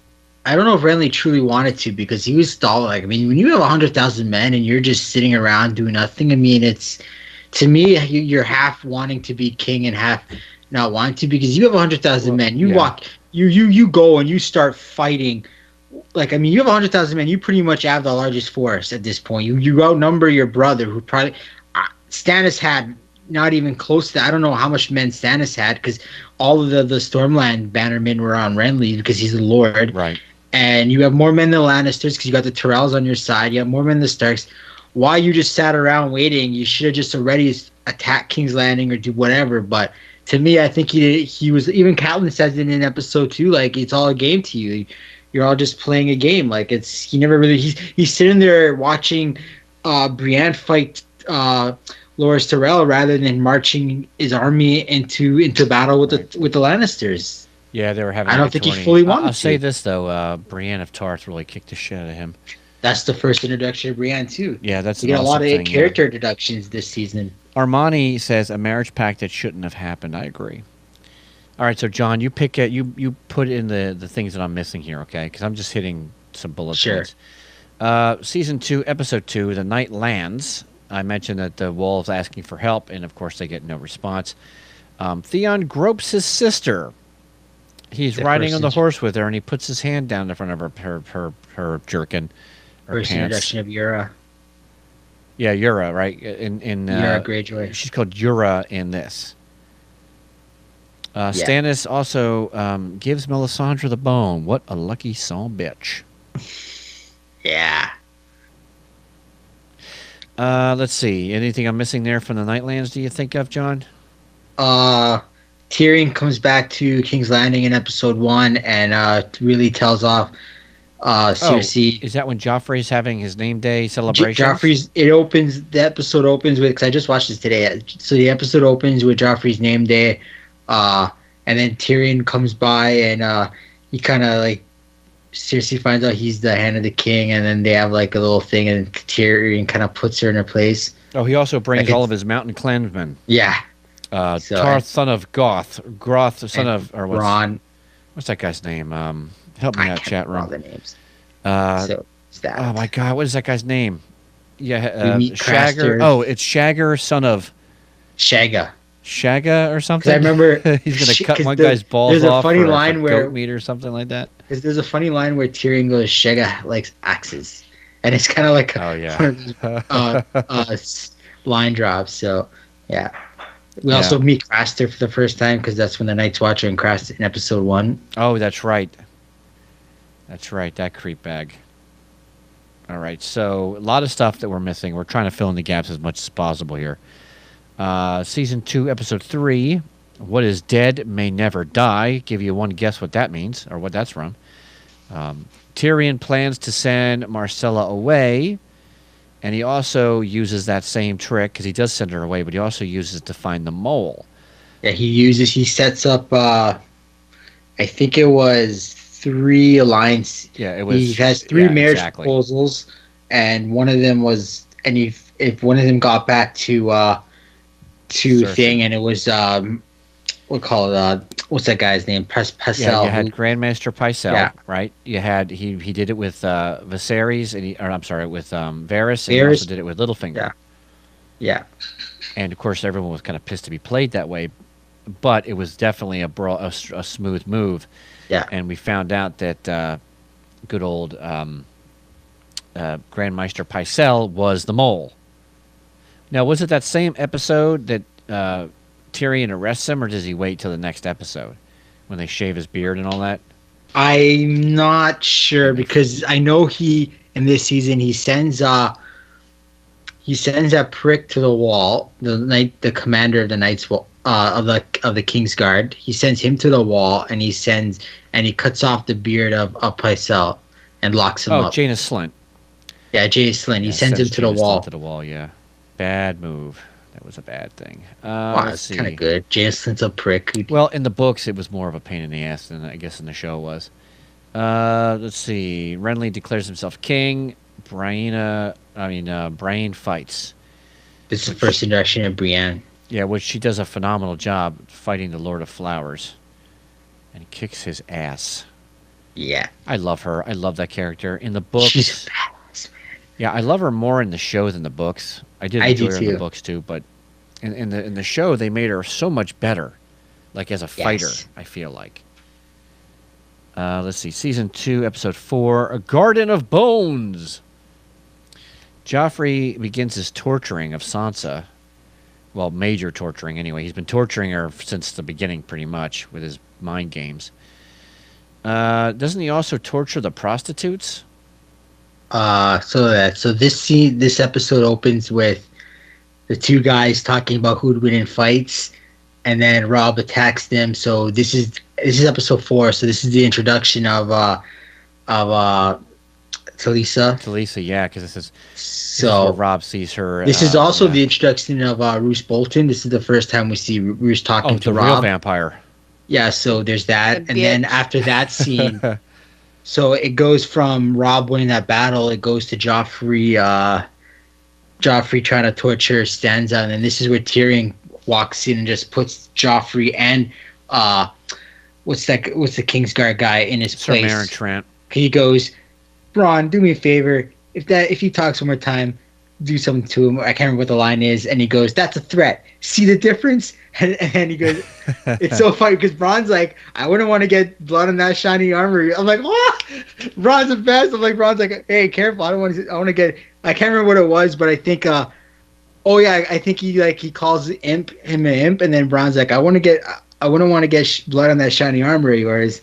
And he's like, "Do you remember what has your Uncle Jamie told you about the Mad King?" And he's like, "No one threatens the king." And he's like, "That's not a threat. and he says something. It's a really that's when Tyrion just puts Joffrey in his place. It's awesome. Yeah, he does a nice job at that too. Oh, real quick in the chat it says, Lord Bag says it's pretty obvious that George R. R. Martin is a H.P. Lovecraft fan. What is dead may never die is reminiscence of the Cthulhu mythos. I gotta say, I don't like H.P. Lovecraft as a writer. Some of his What stuff. has he written? There was, I think it was called. I can't remember the name of it. Let me think a second. It was a television series as well. It was only like 2 seasons. The Wizards. What the heck was it? Oh my God! If you could help me out, Lord Bags, I can't remember what television show. H.P.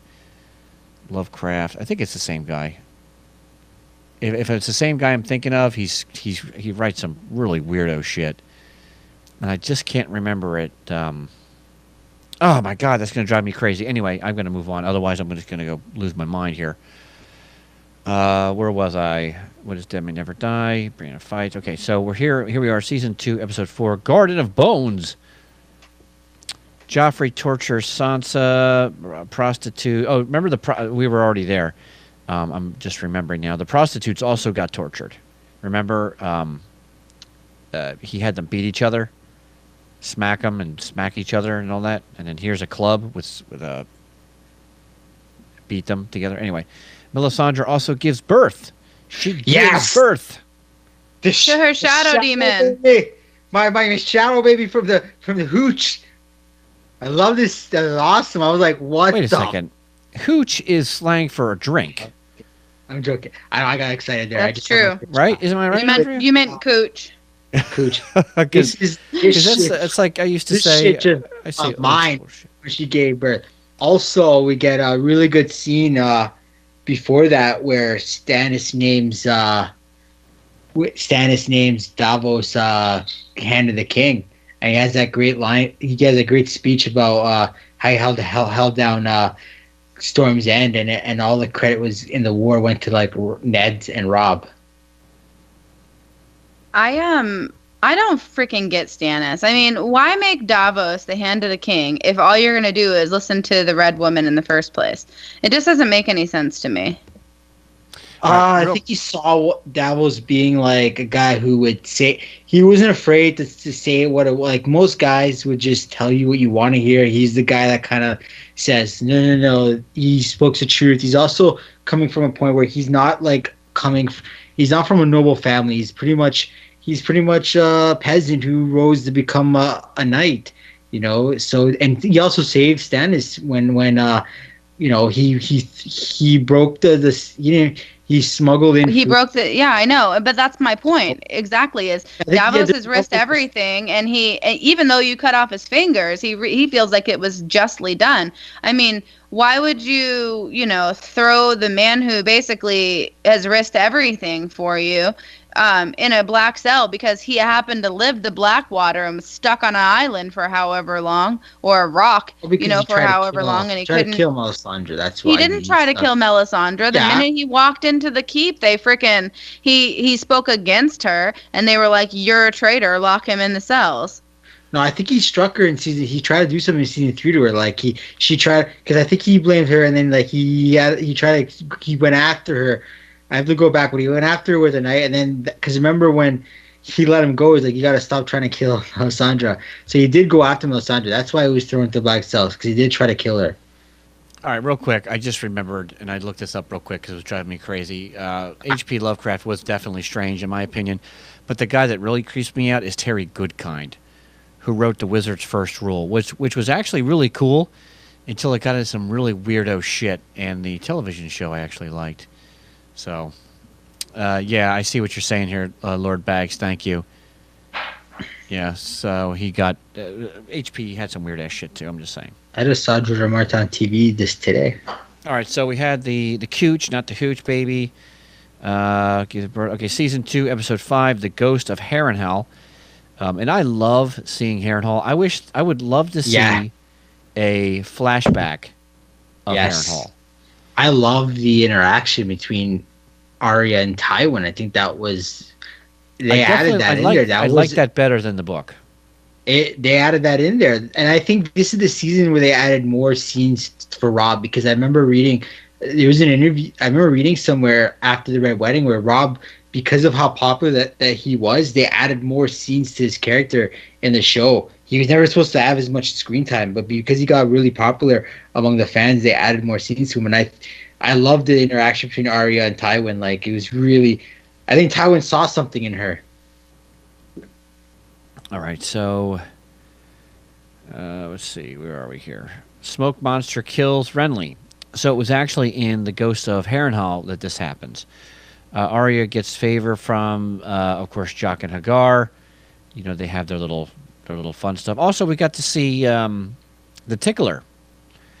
And we got to see what rats do when you put them in a bucket and put them on someone's chest and heat the bucket up. Yeah. How fucked up is that? How would you like that?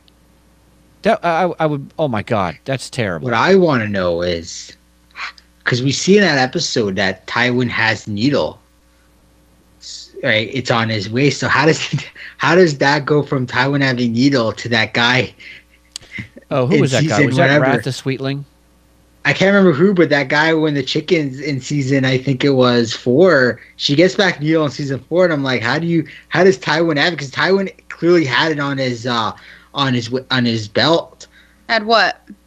Needle. Tywin had didn't. I'm pretty sure Tywin had needle on his belt. I got to go back and see. I could be wrong. Listen, Someone check needle it out. isn't. Needle to Tywin Lannister isn't something that's super important. Nobody even knew Arya had it, and it definitely didn't have. It wasn't a Valyrian steel sword. Yeah, it was blue steel, but it wasn't a Valyrian steel sword. He would have no reason to take that off of one of his soldiers. I think the soldier was Weiss.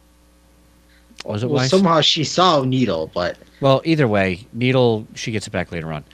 Yeah. Is there anything else there that was important? Tywin and Arya had the best interaction.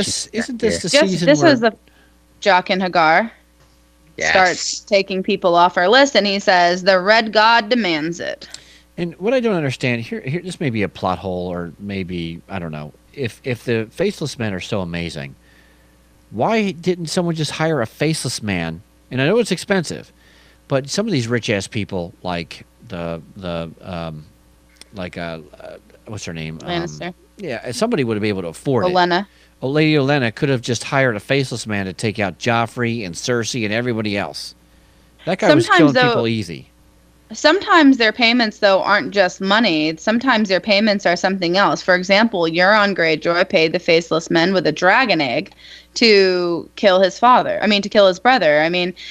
They are really expensive, and you don't really know the price that they're asking. And being that the Lannisters and the Baratheons owed the Iron Bank so much money, I think that was almost impossible. Though Lord Baelish did suggest it, I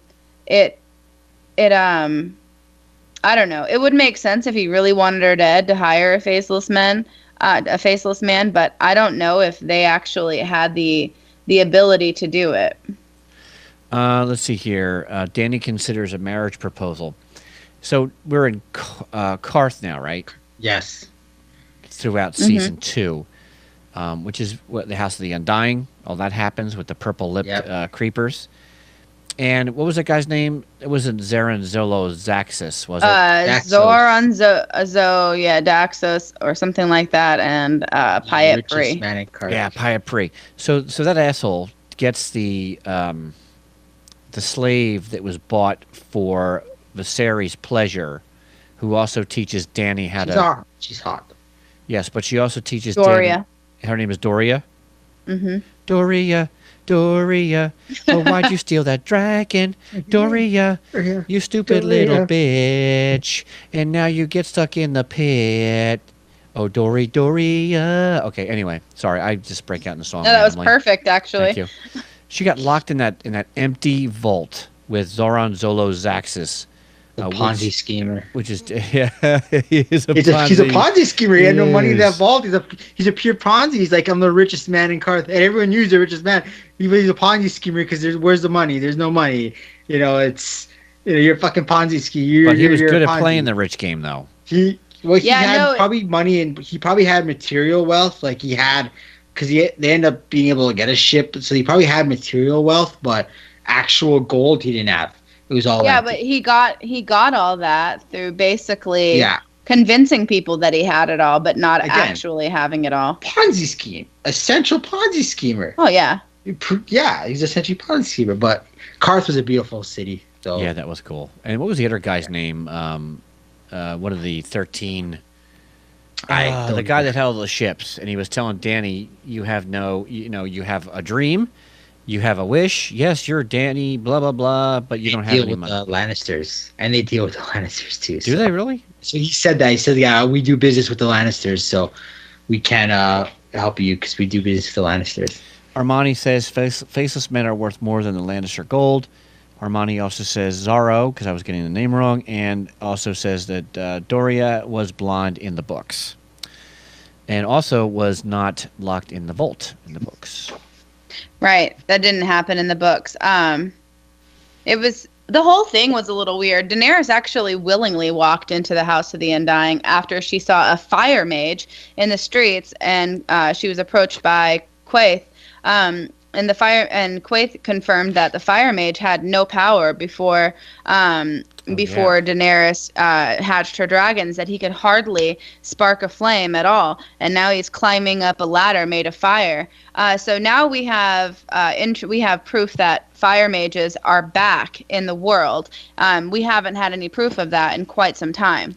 So did Quaithe? I'm Quaithe. sorry. I'm so sorry. Please don't send your hate mail. It's just all in good fun.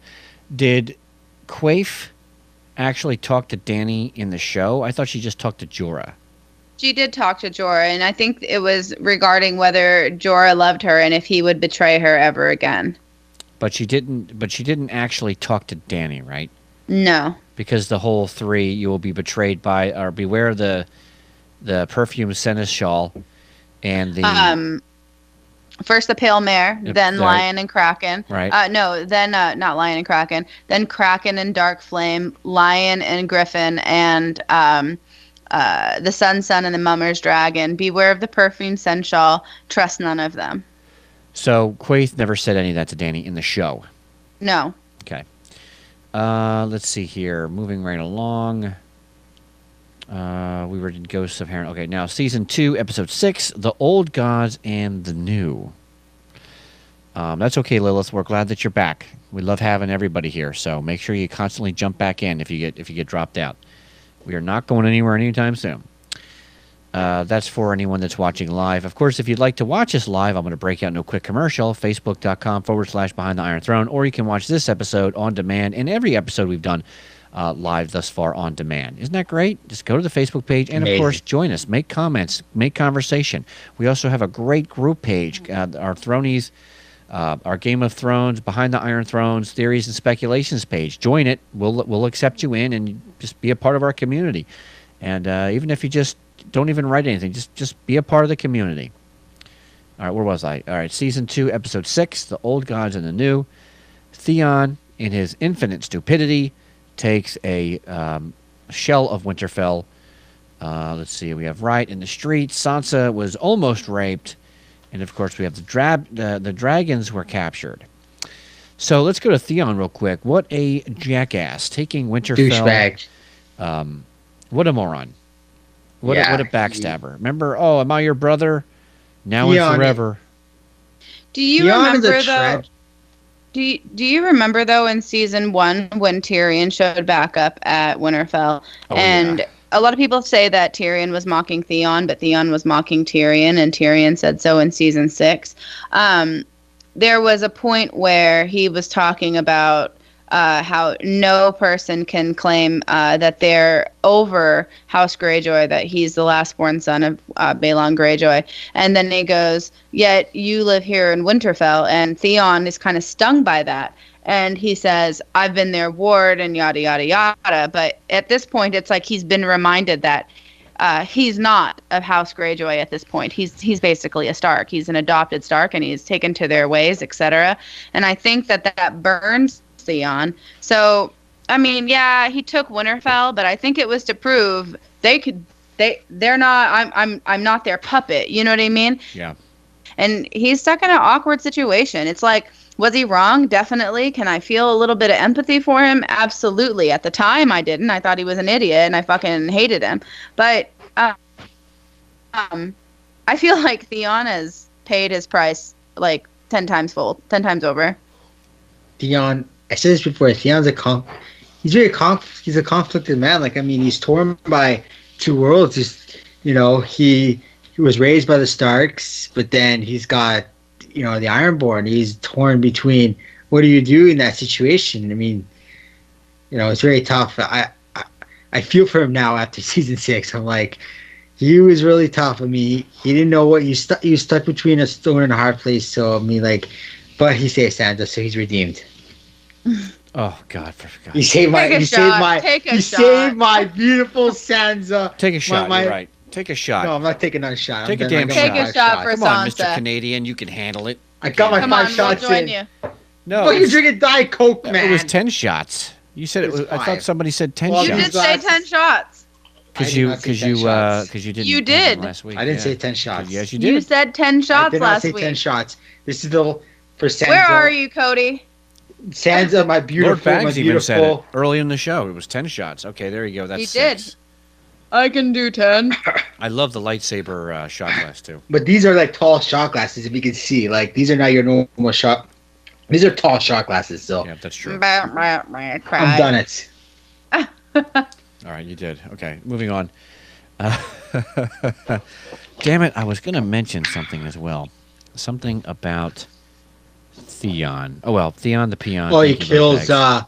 kills Cassel. Sir, can't remember his name now. Was it Cassel or? Lord Bags says, "Yep." Jory, 10 shots, John Boy. Roderick Cassell.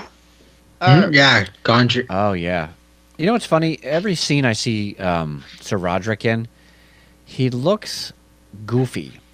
When Catelyn first arrives back to Robb, and Robb is talking to his mommy, and he's standing there, and then Big John Umber is getting ready to talk to him. Like, if you look, just go back to that episode. It's in season 1, right? And just watch that little brief scene of Catelyn talking to Robb, and you look at his face. He's smiling, looking off to the side, like somebody is like off scene, like messing with him. He's not paying attention to what's going on. He looks like a complete knucklehead. He's like, I love. go back and watch it and tell me That's that you didn't probably see one of that. the hardest scenes that I had to watch, knowing that he hadn't been sharpening his sword like Ned did, and so it was like a blunt blade that he didn't even. He literally hacked him to pieces. It was one of the hardest things for me to watch because Sir Roderick was one of the most. He was one of the most loyal people to him. And another thing that was totally sad is that Jory's father was actually with Ned when Ned went to the Tower of Joy, and Roderick was his uncle. And so basically, it ended the Cassell line, and it was really sad was the parallel of Ned holding Jory's body while he was dying, and then waking up with him in his bed. Basically, they had to pry Jory out of his arms the same way they had to pry Lyanna from his arms, and so it really makes me sad. Poor Ned. He loved Jory. You know, Also, when he says, "Don't worry, I'm gonna see your dad soon," I'm like, "Oh man, I was so sad." When he's telling Bran, "I'm gonna see the kids, I'm gonna see your dad soon." So. yeah, That's so providing sad. he doesn't go to the 7 levels of hell. Are we going to hell for it? Let's see, because anyway, that's a Scared. that's a different debate altogether. Sansa was almost raped, so you should love the Hound for rescuing Sansa. I never had any bad feelings against the Hound. I never really have. He's never wronged me. He's always had a thing for, like, go back to the season episode 4 where Joffrey strips her down. Like, he pulls out his cape and covers her. I mean, After legit Tyrion cared. stops him. Yeah, and then But he's like, that's the thing. That's the thing about the Hound that I'm conflicted about is, he did go and save Sansa, but is that because he deserved the credit or because Tyrion told him to? I mean, he was literally pissed off that Tyrion told him to go back out there and find Sansa. but I don't think Tyrion told him to cover her. He didn't did tell that him on to her cover own. her. He picked her up and he tried to take her, and the Hound gave her his cloak. I mean, so yeah, that was a tender moment for him, but there was a lot of moments between Sandor and Sansa that weren't out of kindness either. You know what I mean?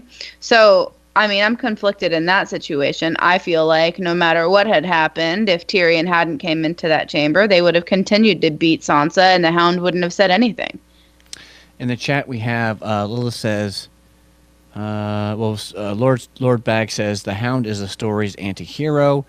Lilith says Bran, Hodor, Osha, and Rickon escape from Winterfell to go north. And Lilith says, I love the Hound. I like the Hound, too. I love him, too.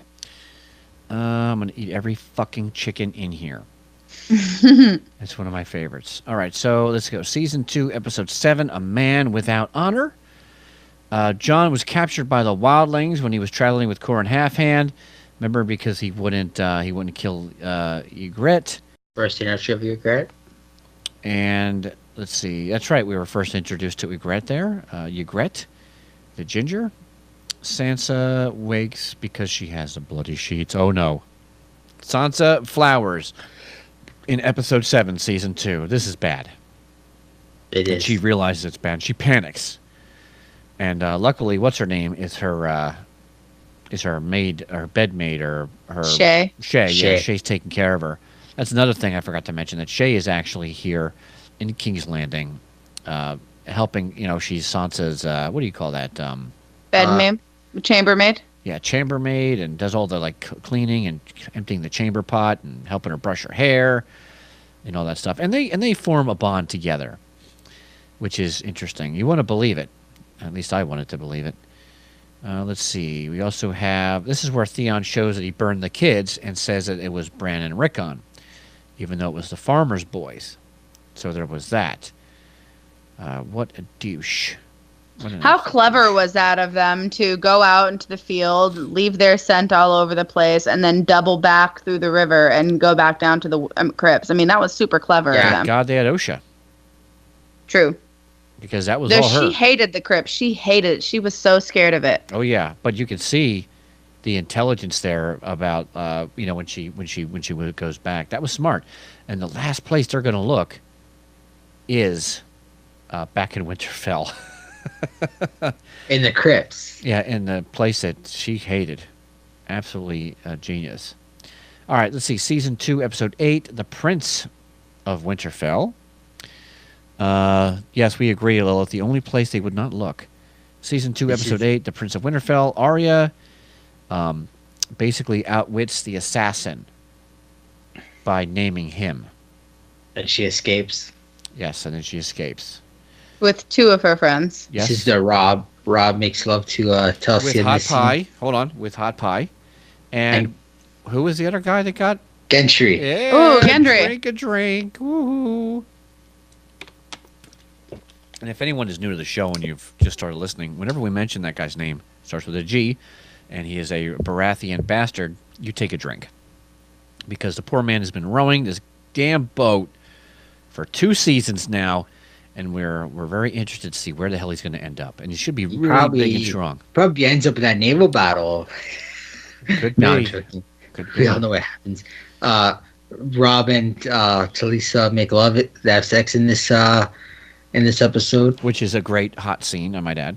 Yes, a great scene between Rob and Catelyn, too. Before that, where Rob's like, "I'm not going to marry the Frey girl." Oh, it was heartbreaking for me in season 2, watching Rob slash at that tree when he found out that they killed Ned. That was brutal. Season 1, 2, though. That's season 2 episode. It's season 1, episode 10. It's season 2. It's season 1, episode 10. It's where it's season 1, episode 10. It was brutal though, and you ruined your sword. Yeah, he broke his sword. He's crying, and he's like, and then Catelyn's like, "We're gonna kill them all." I'm like, that was episode. First 10. We get your sisters back, then we kill them all. And you really wanted to believe it too. You really did. But if you were, it's like, if you're up to date. I'll tell you the heartbreaking scene for me is we'll get later on, but there is another heartbreaking scene for Rob, but we'll get later on. Okay, fair enough. Let's see. Where were we? Oh, so we were at the Prince of Winterfell episode. It's episode 8. Also, remember the Cersei was holding one of the prostitutes. She was holding Roz thinking that that's the one that Tyrion had loved the most. Poor And Roz. he told her that one day when you feel something to the effect of you feel like you're happy, yada yada yada, that her happiness will turn to ash in her mouth. Yeah. And when I was watching that, scene, it reminded me of the Valonqar prophecy. He's not telling her that he's the Valonqar, but they didn't mention the Valonqar prophecy at all in the show. They just talked about how gold would be her kid's crown, gold would be their shrouds. And I feel like this is, again, visual storytelling where they're doing subtle nods, but they expect us to catch on to it maybe if we watch it at a later time versus watching it at the time that it first aired. There are a few subtle nods in here to that Valonqar prophecy. There's also somewhere I don't have it written down. Yeah, I was just about to say that, Lilith. You read my mind. Where Tyrion discovers that Cersei's making wildfire, that she's ramped up production. Actually, Joffrey was the one doing that. Was it Joffrey? Yes. No, it was Cersei. It was Cersei.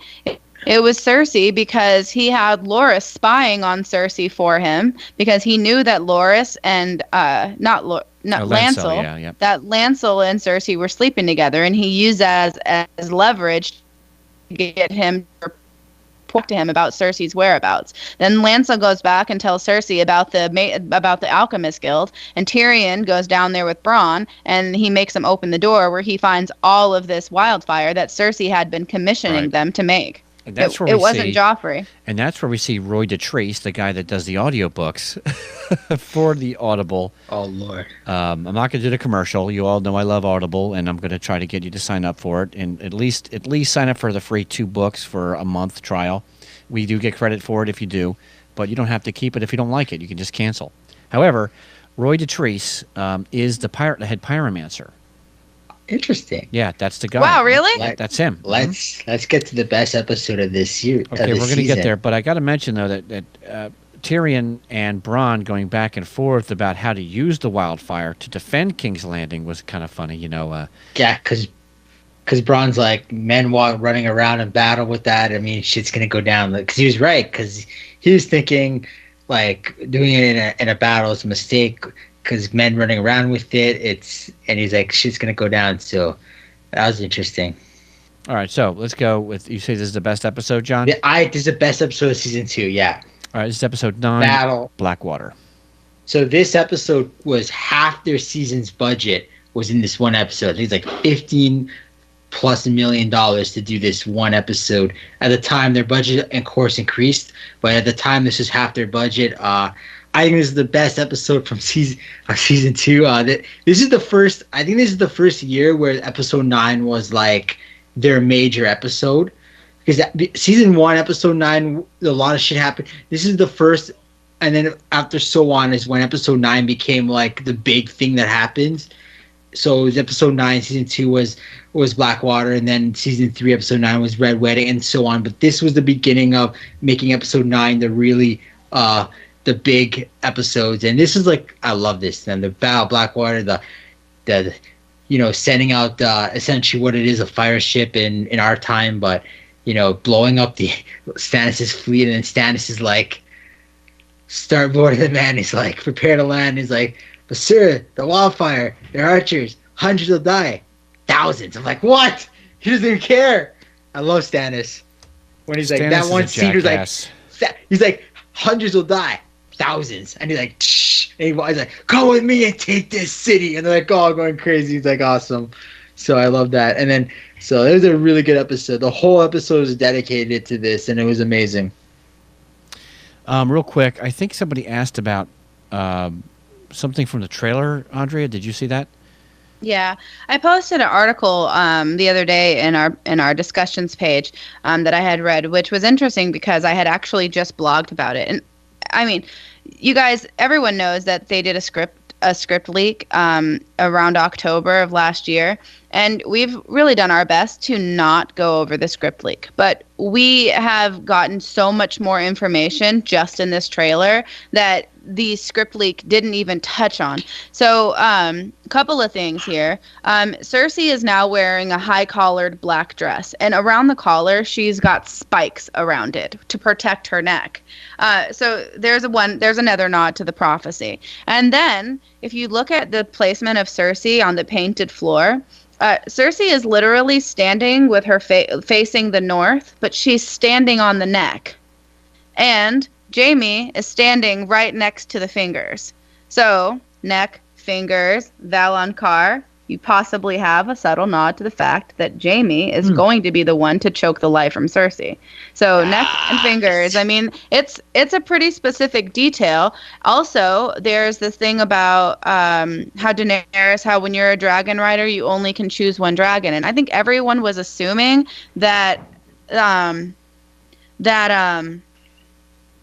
Daenerys could only ride one dragon, and she rode Drogon for the first time. Yet when she's flying over, when Viserion is flying over that field of Dothraki, riding into battle, Viserion has Daenerys on his back. So we have confirmation that Daenerys can ride 2 dragons.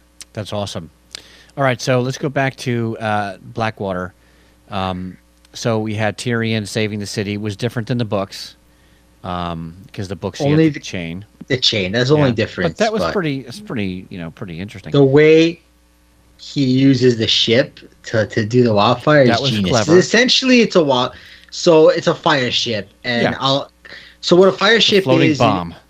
Well, no. Essentially, what a fire ship is, when cannons are invented, what people would do is they would have a ship, because all the fleets would be in tight formation. So what you would do is you launch a fire ship against the wind, and just right at the last second, you would have like one guy left doing the ship. You'd light the ship on fire, and you would abandon the ship. And what it would do is that ship, because you can't stop once the wind hits it, would go into the fleet, and it would set the fleet on fire. And once it sets one ship, it goes into another. So they essentially did that. It was really good the way Tyrion did that. It was awesome. Okay, cool. So that was it was a very beautiful fighting scene, and seeing Bronn fire the fire arrow, shoot the fire arrow into the wildfire full hull was awesome. And of course, Davos, another great character. His son dies, unfortunately, but his son was brainwashed by Melisandre. And of course, Davos was awesome. It was just, there's so many things we're missing here, but we're trying to squeeze it all into one episode. It's almost impossible. Stannis cuts the guy's head right off. Like the head comes off. I love Cersei Sansa had some good interactions. What about Tyrion almost getting assassinated? Thank God that the pod was there to save him. Tyrion cuts a guy's fucking leg off with an axe. He does too. That whole speech that Tyrion does about, like, those are your walls are beating down. Those are your women they want to rape. Yeah. And it was very inspiring. The Hound flees because he's afraid of fire. And, of course, Tyrion gets his face slit. Not his nose cut off like in the books, but... Stannis is the best. He's like, stand and like, he's the freaking Lannisters and Tyrells are coming. He's like, stand and fight. And they're like pulling him out, like, stand and fight. No! I'm like, that is awesome. Like, like, Stannis is just like such determined to win this. He's such a determined guy. And like, stand and fight. Like, even though his army is getting destroyed because the Lannisters and Tyrells roll in. And I love the way they shoot as they're coming in, and she's telling the story. Cersei's telling the story about the lion in the forest and stuff like that to Tommen, and then the Lannisters and Tyrells are coming in. So that's kind of awesome. All right. Anything else about Blackwater we want to bring up? Only the fact that Davos had asked multiple times that Stannis leaves Melisandre alive, and there was an interview. Back at Dragonstone, and there was an interview with George R. R. Martin, and he was asked something about Melisandre, and George says she's easily one of the most misunderstood characters in the series, which makes you think. I know for a fact that I hated her when she was first introduced. I thought she was evil. She was burning things. She had no right to burn, things like that. People she had no right to burn, and she was a sorcerer and, creating shadow babies and whatnot. But Melisandre tells Davos and Stannis, had she been at the Battle of Blackwater, that she could have saved the men from burning. And I think this is our first nod that Melisandre is a fire mage. And everyone still thinks that because she works in shadows that she is that she's bad, but she has a point when she tells Davos that he has it all wrong. You're either good or you're bad. And just because it's a shadow doesn't mean that it's a demon. Shadows can only live in the light. I mean, and it's true. If it's dark outside, you're not going to cast a shadow because there's nothing shining on you to force your shadow to appear. So shadows have to be working for the light. But I think that there are different types of shadows that we're talking about, like living shadows versus shadows that are casted. But I think, and I'm almost willing to bet that Melisandre could have controlled the flames, and she could have helped. She could have stopped them from burning. I mean, maybe not, but still, that would have been the one time that Davos should have brought Melisandre. I agree, because she even says in season 3 when Genshi's taking Gendry to the Dragonstone, she's like, and you see the fleet is under the water still, and it's visible, and she's like, I should have been there. So she could have stopped that shit. I don't know. I have yet to see her perform actual fire magic, except for glamours. But we do know that she has magic. Well, we know that now because she helped bring. She through the Lord of Light was able to bring Jon back from the dead, and of course she has that glamour that she wears around her neck, that gem that gives her the glamour of not being a 955-year-old disgusting woman. So there's that as well, and she can, shoot at the cooch baby. So she also melted the snow too. Did she? Well, she didn't melt the snow. The sacrifice. Well, she said the sacrifice helped melt the snow, so she was right about that. So, but I've yet to see her, and I would like to see this happen. I would love to see her be able to manipulate fire, because if that's the case, then she's like the fire starter girl, or whatever that movie was, Carrie. She can manipulate, fire. She could literally light a ball of fire or dragon fire, and just through her will go right through all the White Walkers. And then the War of the Dawn is over. Yeah. Great episode, though. Let's see. Buford Episode is saying 10. we need to make a concrete determination about whether wildfire is fire or something else. It's fire, but it's a chemical. So it's based on Greek Greek. fire, yeah. It's based on Greek fire, so which is even to this day people don't really know what the Byzantine Empire put in Greek fire, but it's Greek fire. They just call it wildfire. It's essentially Greek fire. Okay. Let's see here. We're on episode 10 now, right? Ah, yes. Yep. Season 2, episode 10, Valar Morghulis. Guess who gets married? Marriage. Rob marries to Lisa and makes a big fucking mistake. This was my sad scene that I was talking about earlier, because I knew what was going to happen, because I had read the books after season 1. So seeing this marriage, I'm like, oh man, Rob, the red wedding's coming. And I was so sad because I was like watching this wedding, and I'm like, I just know they're both going to die. I mean, one of them's going to die, and I'm like, oh my God, Rob's going to die. And this scene was sad. It was really sad for me. Also, the Tywin entering the throne room was freaking epic. He's on the horse. He's got the shit coming. He walks. He's got the horse, and he's walking down on the freaking horse. And they hand him the hand of the king. And I'm like, this. Listen, I'm not a big fan of Lannisters. We all know this, but I will give credit. That is a badass scene where he's on a horseback coming into the throne room. It's freaking amazing. I love he's that definitely scene. got ego. Remember, it's great. all about presence. Yeah. Yes. And I love how they open that scene with horse shit just dropping on the floor. Yeah. Who doesn't love a good shit in their So television gross. show? It is Awesome. pretty gross, but So it's so gross. amazing. And It's how not about the gross. fact that Cersei was fully ready to murder frickin' Tommen? I know, right? But don't forget the sound of hoofs, like horses' hoofs on like stone. I love that sound.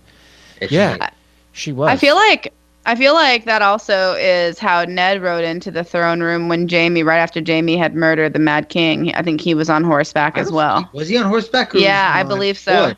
I can't remember. I have to go back now. I Well, think he was on foot, either though. he did, or either way. No. At what point does the wolf judge the lion? Always. Damn it. Always. Fuck you, Anyways, John. also in this season we get we see the Wait, massive. I'm sorry. White Walker Buford Army. says, I meant when he was talking about I want to get a couple of these in real quick. Sorry to cut you off, John. Buford No says, problem. I meant in regards to whether you can control it as a fire mage or as a Targaryen. So not that wildfire, we know it's fire, but can it be controlled like a fire mage could, or if a Targaryen can? So yeah, we'll have to figure that out one way or the other. And Lilith also says, Valar Dohaeris. And yes, LOL loved that. All men must serve. So this is we see the massive White Walker army to end the season. Oh, is that with Sam? So, yeah, that was the Sam ending was of the cowering? season where we see, and what's going to be interesting is going to be season 8 because they only do White Walkers they only do it one time per season because of the budget. I mean, it's expensive to get all those people in makeup. So it's going to be interesting for season 8 if they're going to focus, if we think they're going to focus a lot on the White Walk, because if you look at each season, it's only one time we see White Walkers, like especially like season 3. I can't remember, did we see one? But season 4, I can't remember if we see them in season 3 and season 4. But season 5 we see in Hardham, and then season 6. So they're only doing it one time, but that was an epic scene where we see like the dead horse for the first time, and that crazy looking White Walk. Like that was fucking crazy. And we also forgot about the Fist of the First Men. Yeah, The we see slaughter. That was like right in the beginning of season 2, right? The Fist of the With the Fibonacci. No, that was later on in season. Where you mean that the fight of the Fist of the First Men? They don't show it, but they do go over it in the book, but they don't go over it in the show. They just have they have the fighting and then the end of it. Was that season 3? Maybe. Wait, I'm confused. The Fist You mean of the when they First do the Men. symbols? With the horse heads? Yeah, they find that later. That's season 3. That's when John was a Mace Raider. Okay, because there was Manslaughter. that episode where you don't see the fighting, you hear the sounds of the fighting. This season we see so episode 10 is Daenerys frees her dragons, which is another epic scene where she's like Dracarys or Dracarys, and then they burn the guy alive, and then she that's where she locks Thing into the thing, and then like they do that. We Andre, see can you do the saying to make fire come out of the dragon's mouth? Dracarys. What, Dracarys. Dracarys? The Dracarys or Dracarys? Dracarys. I think it's Dracarys. It We depends see- on who's sorry. saying it. Yeah, Dracarys. But you don't ask me to Tyrion pronounce wakes it. up. I'm right, John. You are? He was mounted. Okay. Yeah, he goes, I was still mounted. I rode the length of the hall in silence between the long rows of dragon skulls. It felt as though they were watching me somehow. Okay. We also see Tyrion wakes up where he's in some small room and he's all disfigured because he got a thing, and Pascal's there kind of gloating. And we see Varys telling him, you saved a lot of people's life. All right, let's see here. We have John kills his fellow ranger. He killed Corrin Halfhand. And, obviously we talked about Dany reunites with the dragons. And of course, Joffrey gets his new wife. Or his new fiancée, anyway. His proposal. Forgetting one more thing here. What's that? See a sad scene. Winterfell's burnt. Grandmaster Lewin is dying. And Winterfell, and one of the most saddest scenes, and again, the music is so sad, is when they're leaving and Winterfell is burnt, and Bran and Rickon and Hodor and Asha are leaving, and you see the burnt Winterfell in smoke. That's the saddest. To me, it's one of the saddest scenes too. Is seeing the Winterfell being burnt, and they're just and again they have the sad Stark music, and the Winterfell is being burnt, so that happens too. Yeah, you know what sucks about the Starks? It's always sad music. Well, because after season 1, it kind of gets sad for them. So melancholy. You see a lot of sad music. I mean, wait till next episode. When you see the Lannisters, everyone's high and mighty and proud, and we got people fucking and making music and. Well, this season the Lannisters are going to be like, enemies to the north, the west, the south, the east. You guys are all fucked. Cersei's fucked. But again, she will be by Jon Snow because they're going to get married. We forget that in season 2, the introduction of Marjorie Tyrell. Season 2 is the introduction of the beautiful Marjorie. That's true. Who indeed they were trying to marry to Robert. We get the first mention of Robert Baratheon. Who? What? You said married to Robert. Well, no, they wanted to marry Marjorie to Robert so that they could remove Cersei as queen. That was Renly's. That was Okay. Renly's idea. We Um, also get the first mention of Dorne in season 2 because they didn't mention Dorne at all in season 1. Really fast, Lilith says is in season 2 when Dany has her visions. We actually didn't talk about the House of the Undying. Yes, the dream she had when we see the hole in the throne room with either Snow or Ash. Totally looks like Snow, to be Yeah, quite we see. honest. Because they're leading us from a snowy throne, which she reaches out to touch but doesn't quite get. And then she goes beyond the wall where she sees Drogo, which is in the Nightlands, apparently, which makes sense because the Nightlands are actually where winter is coming, and the darkness comes with the White Walkers, whether they bring it or the darkness brings them. It is the Nightlands, and in the book, it's obviously the blue flower growing from a chink in a wall of ice. But there's definitely some good parallels there, and it occurs to me that the reason why we didn't get the full visions that she had in the House of the Undying in the books is because some of that was actually a tell that Dave and Dan weren't actually willing to tell us until the later seasons. Lilith says, never give up, never surrender. Even if she is surrounded, she is not defeated. She is defeated. Is that Lilith? Lilith said that? Yeah, be nice. Lilith, she's freaking defeated. She's not. I mean, okay, so I did the math after Wednesday's episode. Okay, everyone settle down. John's got the answer. He did the math. Everyone, I got John the math did here, the math. and I'm going off of numbers here, and I would say, based on what we heard, I'm going to assume she has an army of about 190,000 men. So you figure, and I'm ballpark, I didn't even include the Greyjoys.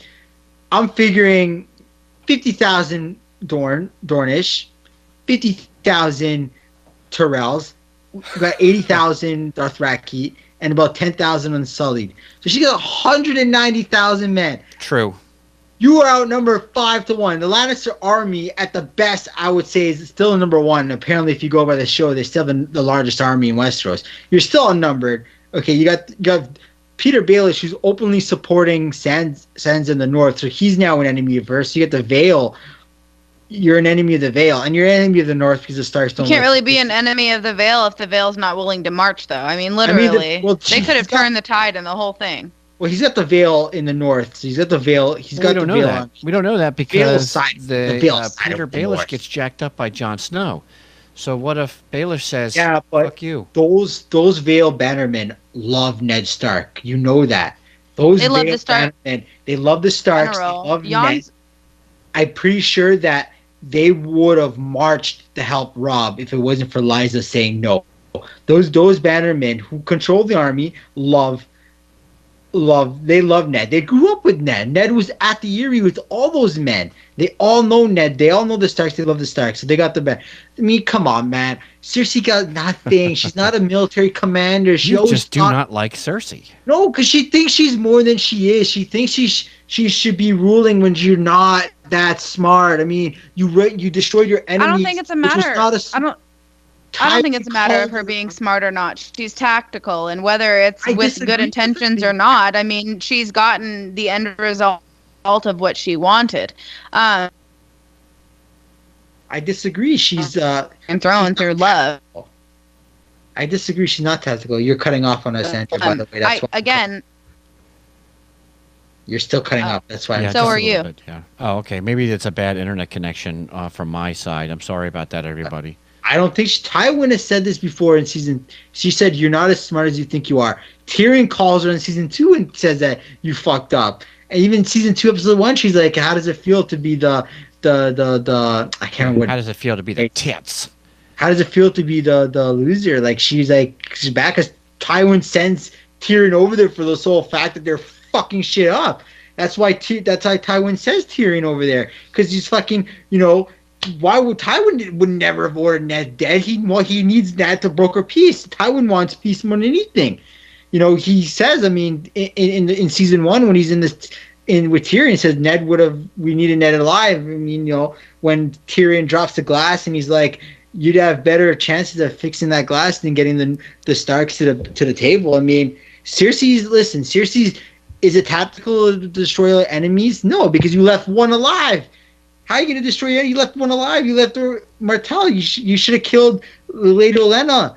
You said you kill all the other enemies. You leave one Tyrell alive. Well, so she wasn't there, though. One mistake. She was back at Highgarden. Remember, she was warned. We're way off the top, way off subject here. I know, but I'm just saying, like, way off. People think she's a freaking idiot. Okay, all right, let's try this. Okay, let's try this. Go ahead. I'm going to agree with you. For as much of an idiot she is, she's still the queen right now, right? She made it far enough. Yeah, she's made it to the queen of a crumbling thing. Like the enemies are at the gate. It's like the enemies are at the gate, and you're just you're not gonna last long. I think she knows it. She has a trump card though, which both her brothers know about, which is wildfire, and Tyrion shared that information with Daenerys, and so whether or not you feel like she's clever or not, she has enough to keep Daenerys away from the freaking throne. Yeah, she can't because Dany can't just fly in there with dragons and start burning shit. Because that could potentially set off the wildfire. Not if she doesn't want to kill all the innocent people. Look at what she's done for everyone. Now, we're getting way off subject here, but Andre and I are going to make this real quick point, and then we're going to get back to the main topic here. Because we see a squirrel, we run for it. That's what we do here on the show, because we're very laid back. Tiny. It's how podcasts go. Basically, if Dany's character has been to free slaves, people she has no idea who they are, complete fucking strangers, she's done her very best to liberate these people and save them. In what part of your sick, demented, jerk-off mind do you think she's going to swoop into King's Landing and start throwing dragon fire all over the place? I'll throw you the ultimate trump card above all that, and that is Varys, who knows everything about King's Landing. Even when he was exiled, he still knows shit. He knows way more than everyone says. Okay, so I'll give you Tyrion and I'll give you Varys. What does that have to do with? Because Varys knows everything. He still knows. He's still connected to that. He knows all the. Remember in season, we'll go back to season 2 because he's the guy that gives Tyrion all the plans to how to all the underground tunnels he's sitting there in season 2 episode 9. He's getting his armor made by but there's still wildfire, so you can't just fly in there with dragons and start burning. Is there still wildfire? Did seriously burn it all? We don't know that for a fact. She's not stupid enough to do that. We don't know that for a fact. I mean, but I'm just saying. I mean, Cersei. I said this Wednesday. You get 190,000 people. She can't go quietly into the night because that would be boring television. No, I'm not. I'm totally not. But I'm just saying, like, you can't just have her like, oh, here's Dany, the dragons. Well, oh shit, wildfire going to do against 190,000? You can't use it in a battle because Bronn even said in season 2, people running around with that shit. It's going to fall. It's going to light them. But she's not going to use it. She just has to sit on it. But in that what's going to happen is that they're going to take Castle Rock and she's going to be so impulsive that she's going to want that back because Tyrion holding Castle Rock is going to be such a nerve in her because that's the guy that she hates the most is holding her ancestral home. She's going to send the army out to go back, and that's when we see the open battle. If you coax her out, that's different. I don't think that's going to happen, to be quite honest. Like I said before, the Lannister army is stretched thin. They're stretched extremely thin. They lost however many men in the War of Five Kings. But they also then they have Lannister people marching for what we could assume was Highgarden when we saw that picture. She's also has to keep her men at King's Landing to protect her because they've basically screwed off everyone in King's Landing for the most part. So the Lannister army is stretched really thin. I mean, how many people is she going to be able to send to Lannisport or Casterly Rock to defend it? I mean, especially with unsullied soldiers who took it like it was nothing or will be taking it like it's nothing. And it's a tactical move on Tyrion's part. Cut the Lannisters off from the one place that they can retreat to that they think they'll be safe at. I mean, whether she's going to want to take Casterly Rock or not, her number one priority is remaining queen of that Iron Throne. Yeah, also, like, look at Jon. Jon Ramsay goaded John into attacking in the Battle of Bastards by he's killing an idiot, and he Rickon. went for it. Okay, but he tactically did that because sometimes when your emotions are going to be high, you're going to do what no matter what. We see they're actually Good point. attacking someone. Good point. I So have we're a question. assuming it is the Lannisters. I have a We good. see them. Well, if we assume, it makes an ass out of you and me. Also, You know, we what still have Tyrion to does finish too- our show with season 1 Okay. and 2. so season 2. Okay, let's finish. All right, so I think we've pretty much covered everything from season 1 and season 2. The next question I have for you guys is, and you guys want to continue this conversation, we could do it in the after show if you'd like. What I want to know is a rating of 1 to 5 swords, because we don't use popcorn or stars here at Behind the Iron Throne. We're going to rate this episode, and we usually rate the episodes that we review when the seasons come out with swords. 1 to 5, how many swords? Season 1, Andrea, how many swords would you give season 1? Season 1 was my favorite season because it was so closely tied to the book. So I would say I'd give it 5 swords. Okay, good, nice. And John, how many swords will you give season 1? Ooh, this is tough. I'm gonna go 4.9. How is this possible? Andrea gives 5. Like she's like 5, done, boom, and you're like, well, I love it. 4.5. Because I I don't- think 4.9. I mean, I could go 5. I'm leaving between 4.95. I wish Stannis would have been introduced in season 1. I guess I know why they introduced him in season 2. It goes on with the story, but I mean, I think a little bit more of Tywin I would have loved more in season 1. But season 1 was it's my second favorite season. I mean, We didn't. It's my second favorite season. I love season 1. There's so much the Starks. This is like the first episode is my second favorite episode after Battle of Bastards. So I'm gonna give it 4.9. You know what? I'll just give it 5 stars. Fuck it. I'll give it 5 stars. Yeah, I mean, you can give it 5 stars without, taking away from the way you loved another season. I mean, But I would it give it is- 5 stars. It is my 5 swords. It is like my second. It's up there with either season 3. It's either number 2 or number 3 for me because season 3 just so much shit happened in season 3. But I mean, just everything about season 1 was so awesome. Okay, well, Lilith is giving it 4 swords. Love your fight. Anybody else wants to rate it in the chat? I will read as many as I possibly can before the end of the show. I'm going to give it 4. It was a good season. It was one of my favorites. I don't know. Ned dying, even though I joke about it, wasn't my favorite part. When Sean Bean died yet again in another role, I didn't want to ever watch Game of Thrones again. And I thought I was never going to until I started a podcast. I was talked into doing a podcast for it.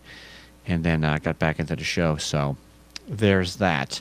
And I'm glad Maybe I that's did. I'm glad I did, though. Maybe that's why they casted him.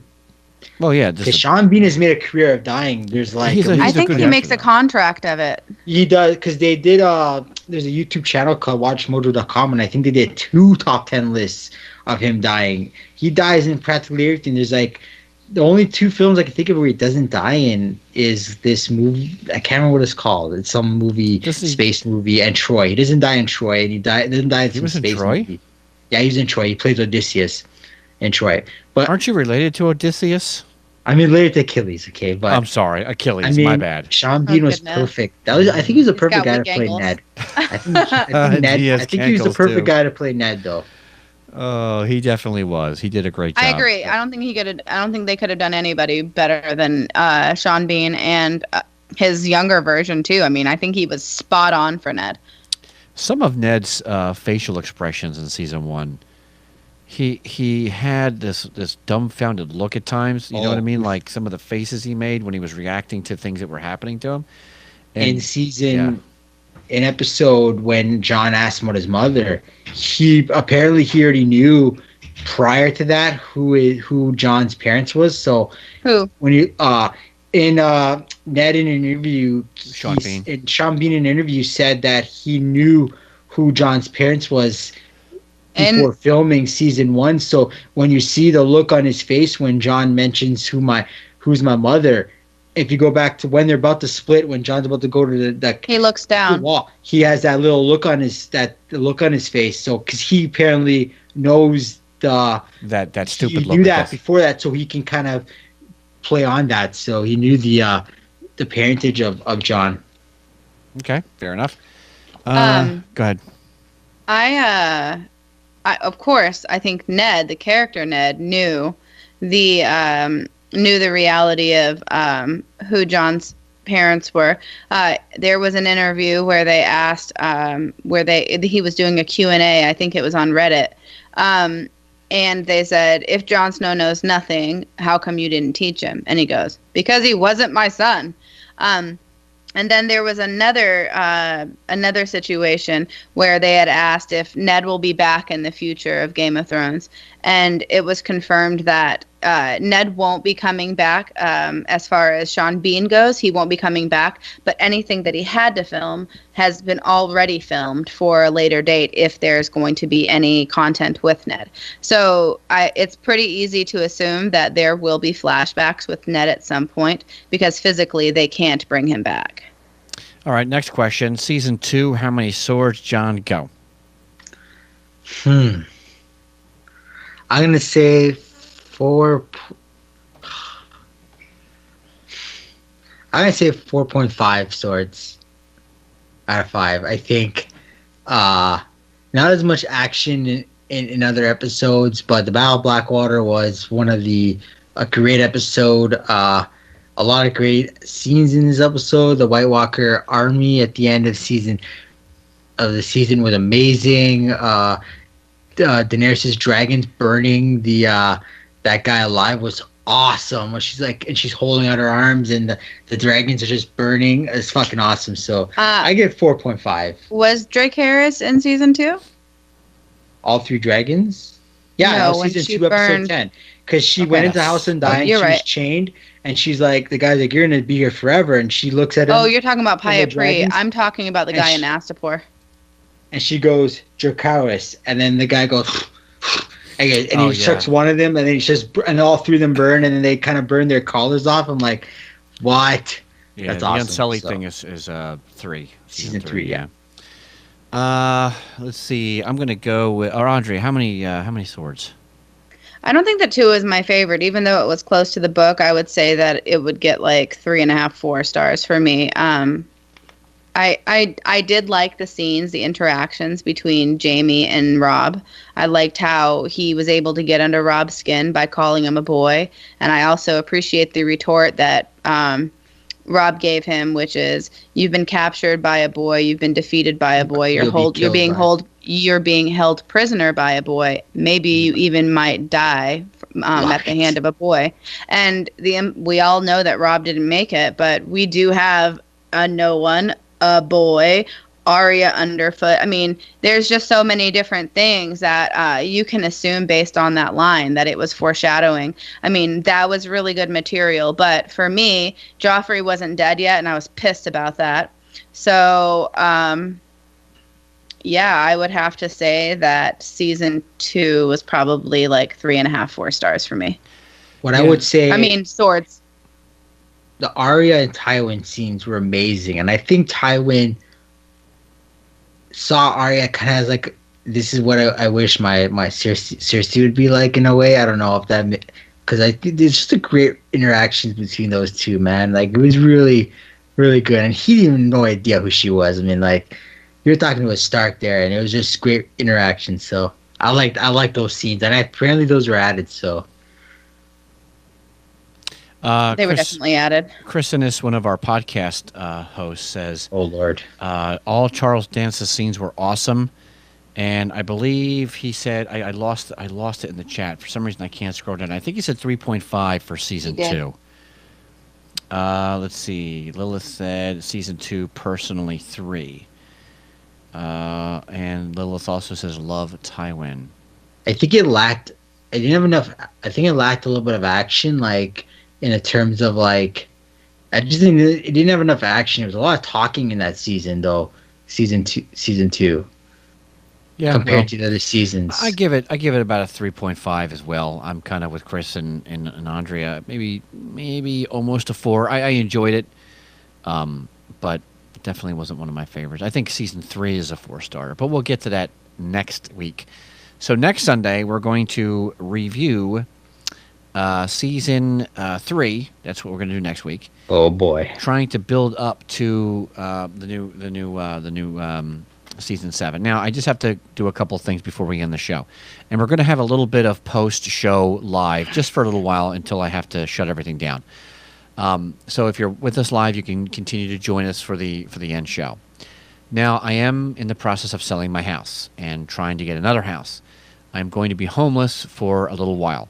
I'm still going to be doing my very best to be able to record the podcast with the live show while I'm in between homes. My in-laws may be letting us live there, and I still may be able to record the live show. I can't guarantee that, but I'm going to do my damn best. I'm waiting to find out about a house we're trying to buy, and if that goes through, long story short, that there may be a small hiccup, and if we don't record one weekend, it's because I'm either closing or signing papers or rushing to look at a house. But if you keep an eye on our Facebook page, it's very simple, facebook.com/Behind the Iron Throne. Either Andrea or Trin or John or myself or somebody will post that the show will not be able to go live. So whoever's not with us on Facebook, please jump on Facebook. If you have your reservations against it, then if you don't see us here, that's why, and I apologize in advance. If you'd like to continue supporting the podcast, it's very simple to do. In the description of the podcast or in the description of the video or in the chat of the video, I have a bunch of different links. Some of them are Amazon affiliate links, so if you use that link and buy something within 24 hours, whatever you buy, we get like 0.5% of, helps to keep the lights on here at the studio. We also have a Audible deal for you. If you sign up for our trial period of Audible, you get 2 book credits for your free month trial. If you decide you don't like Audible, you get to keep those 2 free book credits. You get to keep those 2 books that you choose at no additional cost to you. Isn't that great? And if you do that, you support us here at the studio as well. I'll have all the links in the description. We're going to be launching the Patreon after I move into the new studio and I get everything set up. And with the Patreon, you'll be able to monthly donate to us, like $5 a month or $1 a month. And then we're going to have different tiers, so you can support us up to like however much a month. And each tier will give you a better reward. And we're even planning on having a tier that gives you an extra show a week. So you'll get the regular show and you get a bonus show. But that's not going to happen until after we move. I know my team and I are very excited to share that with you. So that being said, I just wanted to let you all know that. And just so grateful to have you guys download the podcast every single week. The numbers have been blowing my mind. The community has been growing, not just to the podcast and to the live stuff, but we're seeing so much more interaction on our Facebook page and the Facebook group. Andrea, I know that you've been accepting people left and right. You've been so active there, and I'm just so grateful that you're able to keep up with it all. Oh, it's hard work. Listen, I mean, I don't know how I get away with it, but I try to do a few different book passages from day to day. I'm still working on some of my theories, and we did just launch a website for our show. It's not Facebook related at all. It's located at behindtheironthrone.com. It's still a work in progress because we're trying to get information onto it. But there's going to be a special section just for blog posts. I did a blog specifically on the trailer. I'm going to try to get some of my theories actually in readable format that aren't quite as long-winded, because I can just talk and talk and talk. In my mind, I want you guys to understand. It doesn't work out the best for me that way. So I'm going to go through and I'm going to try to do that. But if you guys are interested in some of the things that I'm working on, or any of our theories, or trying to keep up to date with news, feel free to stop by there. We're going to have a lot of different things going on. We're working on Patreon after Chris's big move, and you're going to find like schedules for events that are specific to our Patreon contributors. So I highly recommend you go and check it out. It's absolutely stunning, and just bear with us as we get it all together. And if you're interested and you want to know about what we do, please feel free to stop by the discussions page. We want to hear your thoughts and your feelings, and whether you agree with my theories or not. That's how I'm going to make things better, is the discussion. So I really look forward to seeing you all there. Awesome. John, thank you so much for being on the show, and I know that I'm very excited to hear what you have to say about the next next season? Oh man, season 3 next week is gonna be very emotional for me, but I can't wait because I love these are the kind of episodes I love. Just going back and reviewing old episodes and old seasons. Tonight's season was great. I can't wait for next week, and I will be. I'm working on something big for the website. So, and I'll talk about it when we go off air. But I'm gonna work on it big. I'm gonna start it soon, so it's gonna be a big thing. So I cannot wait. And thanks for having me on the show. This is a great episode. Awesome. To finish up with some of the comments before we end the podcast version of this, Lord Bag says you still owe us 5 shots, John. I think he owes you 4. I did 6 shots. He's been watching. Oh, yeah. 6 shots. Bags. Nice. Stop. 6 shots. Chris, our fellow podcaster, Christina says, who's in the boat next season? Gendry. And Jorah. And and John. Jorah. And Davos. I mean, a lot of people are going to be in the boat next season, but Gendry specifically.